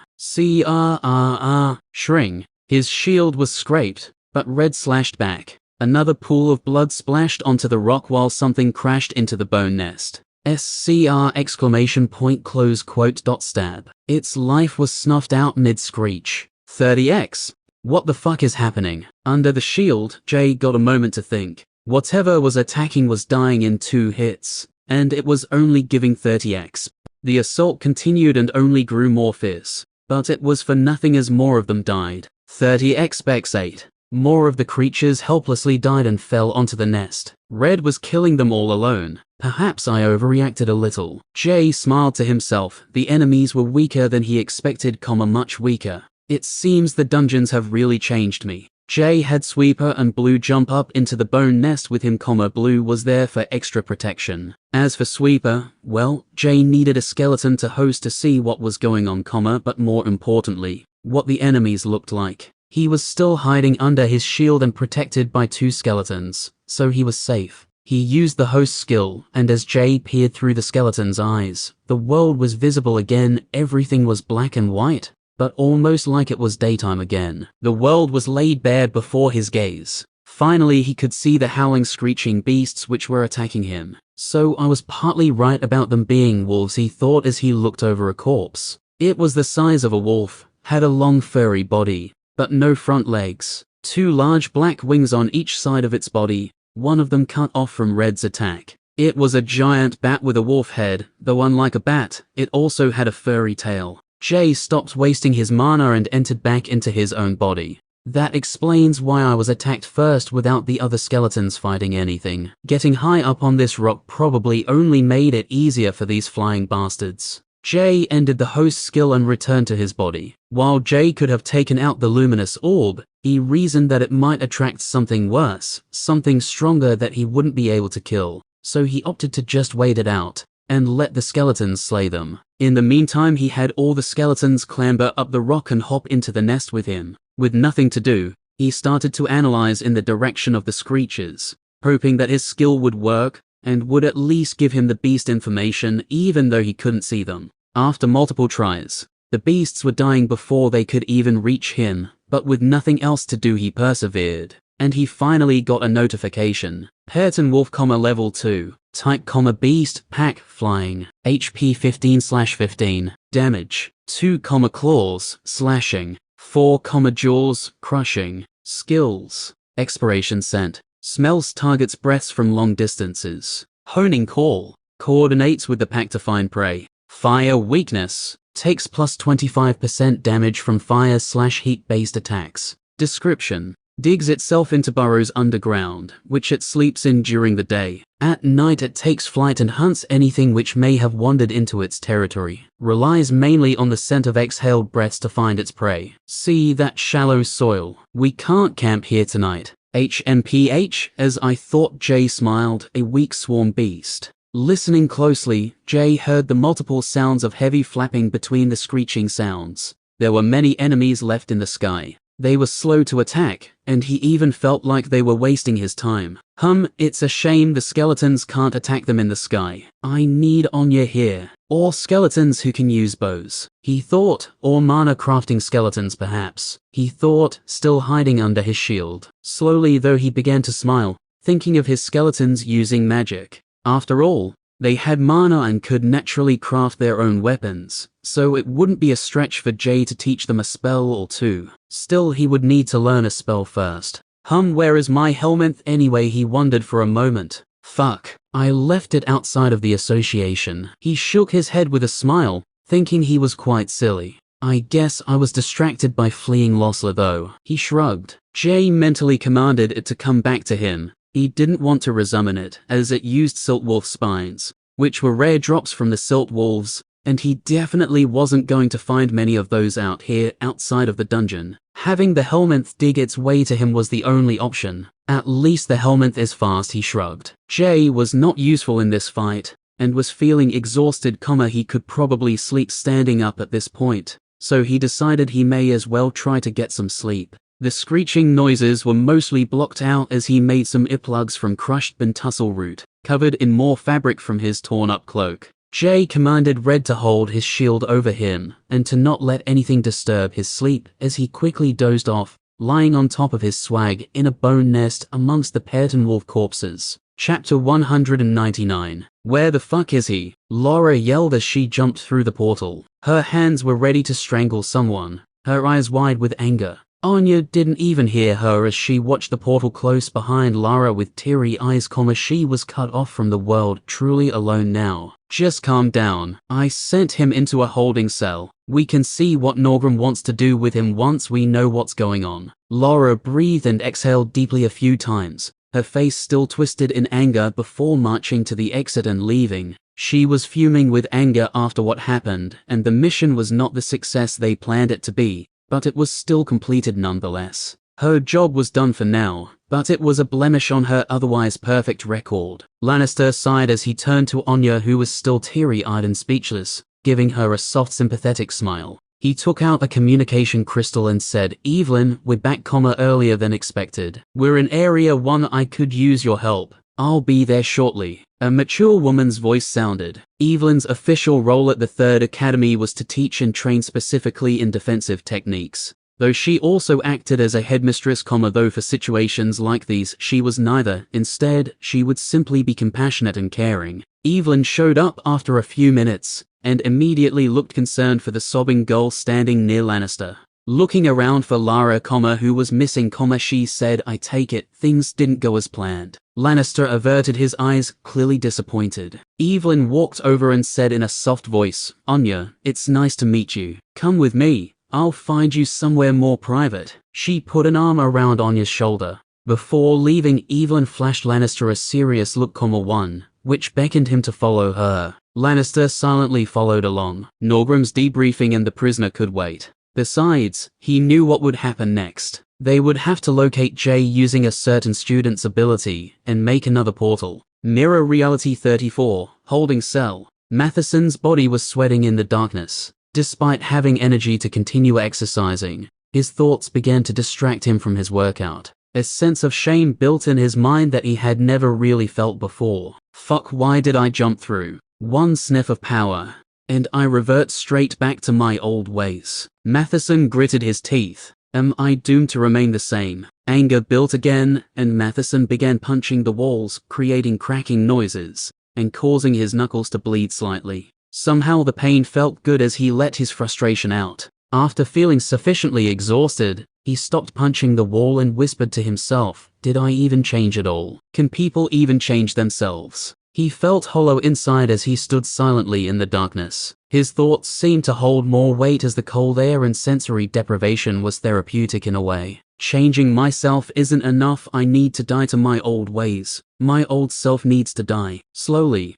he nodded. After grasping this thought, it slowly started to take over his mind, and soon enough it was what began to drive him forward. Somewhere in his chest, excitement began building, and he began to gather his thoughts again. Matheson needs to die. Having noble blood has made me hold onto my weakness, a safety net to jump back into. But if Matheson is to die, then who am I? Matheson realized that his noble roots were like having a sort of lifeline, and the power of simply being a noble was competing with his own new self-made power. He realized he had to cut the lifeline. He had to start a new to be reborn, at least mentally. It wasn't enough to change his course in life, but he had to seal the path behind him. Only then would he rely on his own strength and grow it further. He sighed, though perhaps it won't matter anyway, they may just decide to execute me. Losler Adventurer Guild. Marsh had just found out the truth about Jay, after spending some quality time with Villider and his favorite tools.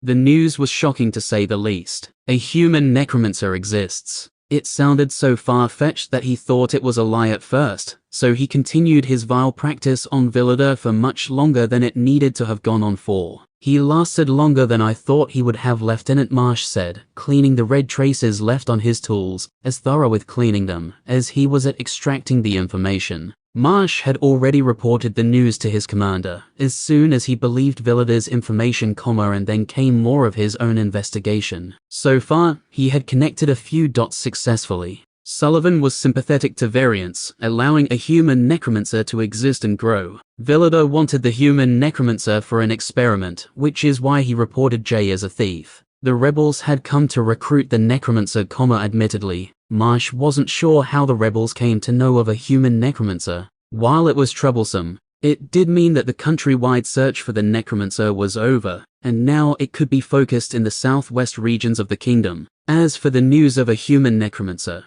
it seemed that it must have troubled the upper echelons, as they sent another 2 divisions to the region, totaling 5 divisions, 35,000 mage hunters. Clearly they wanted this problem dealt with before it grew bigger, and perhaps they feared a human holding grudges. As Marsh went back to his office, he began to calmly go over the details and the timeline he had constructed of Jay. Jay was at the guild, and he left the guild, but Losler was quickly surrounded by mage hunters after the thief report, so how could he have left Losler? There was a possibility he went around Losler, but then how did the skeletons get into the town in the first place? The mage hunters left their posts, surrounding Losler, to investigate the signs of the variant rebels with his own approval. The rebels were a bigger threat than a petty thief anyway. The portal disappeared, and the skeletons appeared after it had shut. But why would the skeletons suddenly appear if the necromancer made it through the portal? There were some possibilities. Perhaps the portal teleported them far west, and the skeletons were running to rejoin their master. But that failed to explain the strange skeleton turning around. The necromancer was fucking with them for the sake of it.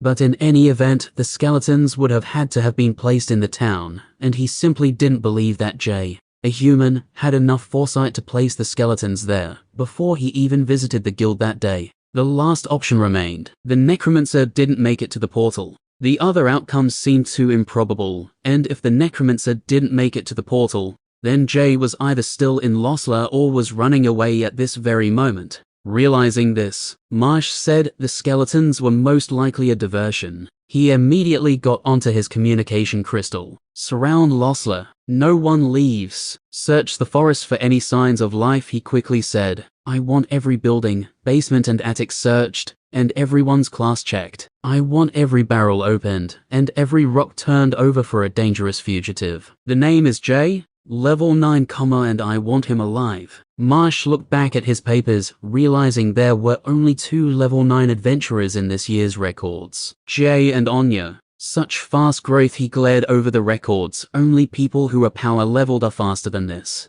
Little did he know that Jay was actually level 12. Now, if he did manage to escape Losler, a number of scenarios ran through his head as he tried to place himself in Jay's shoes and retrace his steps. The north and east were still surrounded at the time, so Jay either went west or south, but the skeletons went west. A devilish smile grew on his face. He may be strong, but he's not lucky. He failed to realize that only the south and west mage hunters left to investigate the rebels. This was a theory, but he thought it was more likely that Jay remained in Losler, so he decided not to send a whole squad through the south forests. He quickly added orders through his communication crystal. Send 5 men to sweep the southern forests, tell them to keep heading south until they find anything, and post another man on each instantaneous dungeon entrance. There was the possibility he was hiding in a dungeon too. As his plans were set into motion, Marsh's eyes gleamed with delight, as if he was looking over a treasure chest filled with skill scrolls.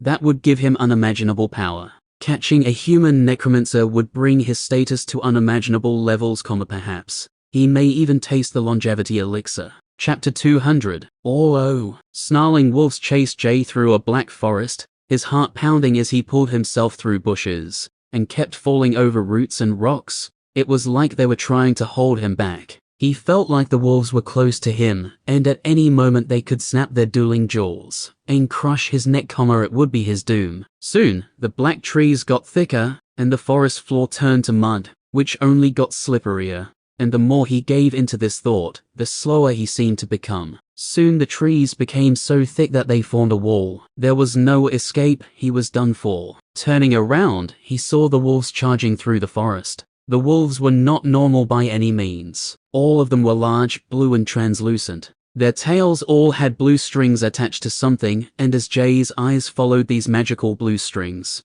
he soon saw a tall, jagged mountain with a giant blue diamond-shaped mana stone of some sort. It almost hurt Jay's eyes to look at it, and as he gazed, it seemed sentient as it flashed a blinding blue light back into his eyes and caused him to flinch for a moment. Panicked, Jay tried to pull some bones out and summon his skeleton, but as he looked down, fear gripped his heart. There was no necrotic gauntlet, not even his necrotic ring, just his plain old hand. He tried to release some of his necromancer mana from his hand, but nothing happened. My class, my power. He looked at his hands in fear, which were beginning to shake. He was merely a butcher again, weak and fragile. At nobody. The blue wolves were bounding over the forest with ease, and were about to reach him. Blue, red, he panted, but to no answer. No one was coming to his aid. As the blue wolves closed in, they opened their jaws on his head, and just before snapping down, Jay was shocked awake. Jay sat up quickly as he woke up and lightly bumped his head against Deathwalker's sentry, which was still being held over him by Red. Huff, huff, huff. His breathing was rapid as he woke up in darkness. SCR exclamation point, shring. 30x. Another Persian wolf was slain by his skeletons. His skeletons were still hard at work, and Jay, despite the crazy dream, he felt relieved, his skeletons had not abandoned him. What was that dream? It felt so real. He took a sip of water and gave himself some time. Jay suddenly felt glad to be back with his skeletons. It was a horrible dream, but it showed him one thing, perhaps something he hadn't realized yet. He loved his undead minions, and perhaps even loved being a necromancer. As for the blue wolves and the shining blue crystal in his dream, he had no idea. Perhaps it was just a strange dream. At the moment it was still nighttime, and Jay wasn't sure how much time had actually passed since he went to sleep. It was still dark though, so he hadn't slept all night, but he guessed it may have been a few hours, as the sounds of wings flapping from the Persian wolves had grown much quieter. Feeling refreshed, Jay decided that it was time to move. The Persian wolves weren't a threat to them, so he collected the barricade of bones around the top of the rock as he prepared his next steps. He didn't need to see the bones to collect them, as the necrotic gauntlet did all the work. Next he opened the exp notification from all the slain Persian wolves, and used the loot skill. 2220 X, Tooth X3, Soft Medium Hide X2. Jay was confused, there was so much X, but only a few drops. As he walked to the edge of the rock, his feet made some light splash sounds as if there were pools of blood. Clearly many had been slain, so where were all the bodies? Someone help me down, he commanded as he held out his hand. Blue answered the call and dashed over to assist its master. Jay felt strange holding the skeleton's bony hand. It was like holding some cold wet sticks, though Jay would soon realize that they felt wet because of all the blood. For now though, the skeleton continued to lead him forward, though Jay was sure the rock ended here. He was curious, but decided to trust his skeleton anyway, and felt around slowly with his foot. Squelch. Despite it being dark, Jay's eyes bulged as he felt like he took a step right into the stink rat marsh. He connected the dots quickly as he just realized where all the dead wolves were hiding. So that's what happened. Jay frowned as he was forced to walk down a ramp of mutilated wolf corpses. They simply threw the dead bodies over the side. Well, I guess I would have done the same. He shrugged. SHR shring. 30x.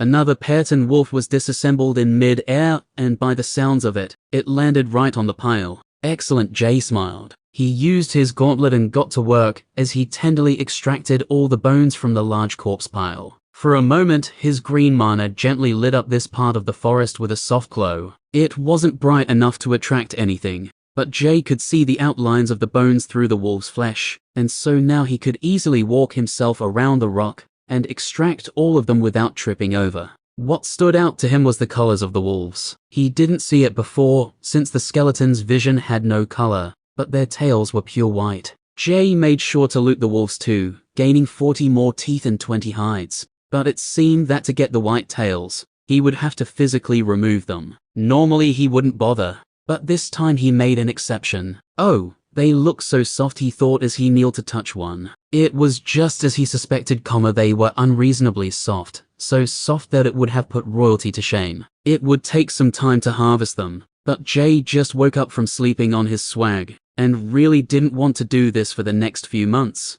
or however long he would be in the wild. The swag was comfortable enough, but this was a better option, a far better option. You know what I want, he said to his skeletons, and they responded to his thoughts. By now, each of them had followed Jay down from the rock and was still protecting him. But now only Blue stood next to him, the others were harvesting the wolf tails. Now that the bones were extracted from the corpses, the skeletons each picked up the blubbery jelly-like hollow wolf bodies and began removing the tails. Try not to get blood on the tails, Jay added. All he could hear was squelching, squishing noises as the skeletons processed the corpses. Jay ignored the wet sounds though as he scratched his arm. He thought that he must have slept on his arm at an odd angle as it felt strangely itchy and tingly at the same time. So he spent some time scratching it as he waited. After a few moments, he heard the skeletons moving and returning to one spot, so he assumed that must be the tail pile. Blue, lead me to the tails. He held out his hand. Blue obediently brought him over, and Jay smiled as his hand lightly caressed the tails again. Parton Wolf Tail X6. All mine, Jay smiled in delight, though wondered why he couldn't loot it from the wolf himself. It seems that I have to process some things before adding them to my inventory. I wonder how is looting and adding to inventory different? While looting and adding things to inventory resulted in the same thing, sometimes a looted item would simply appear as if out of thin air, while something added to the inventory already had to physically exist. Jay decided to test something. He got a tooth that he looted and charged it with mana. He released some of his necrotic mana on his other hand, and its soft glow helped him to see some of the movements in the sky. He was tempted to fling the tooth off into the sky, but decided it would be too loud, so he quickly drained the mana back out, and added the tooth to his inventory. Rip out a tooth, Jay said, pointing at the wolf corpses. Unfortunately, Jay had already extracted the skulls from the corpses, the tooths along with them. He simply forgot. Blue, however, would not let its master down, and it decided to have Duck come over, Jay could sense it, but he couldn't see anything, so out of curiosity, he let it continue. Clink, clink, crack. What are they doing? He raised a brow, listening. Blue used the bottom of its sword and smashed it against Duck's jaws lightly. Then after seeing that it didn't work, Blue went from using 1% strength to 100% strength. The jaw cracked open and many teeth popped out. Jay was oblivious to the whole situation. Blue gently placed one tooth in Jay's open hand. Good, he smiled. Jay attempted to charge the tooth with mana, yet, instead of the tooth filling up with mana like usual, it acted more like a bone, and became soft and malleable. So I only loot the teeth that are usable in spells. Interesting, he flicked the useless tooth away. I guess that's why the tails didn't get looted, but it's not like I can't use them for a future bed. With all the looting and bone gathering complete, it was time to leave. Jay had another skeleton fetch the 2 wooden beams for his chair. The Parton wolves were still attacking, but they were more like annoying pests. The skeletons easily cut them down, and since most of the flying wolves had died, the attacks became more and more scarce. Jay set up his throne again and sat on it once more, feeling strangely euphoric. After the nightmare where he cried out for help from his skeletons, he now had them lifting him as if he were a king, and so now he felt a deeper affection for his skeletons than ever before. Onwards, Jay pointed, a grin on his face. He knew which way to go as he still sensed the marks he left on the mage hunters in Losla, he simply needed to head away from them. With everything gathered, looted and harvested, Jay left the pile of boneless, blubbering and drooping wolf corpses in his wake.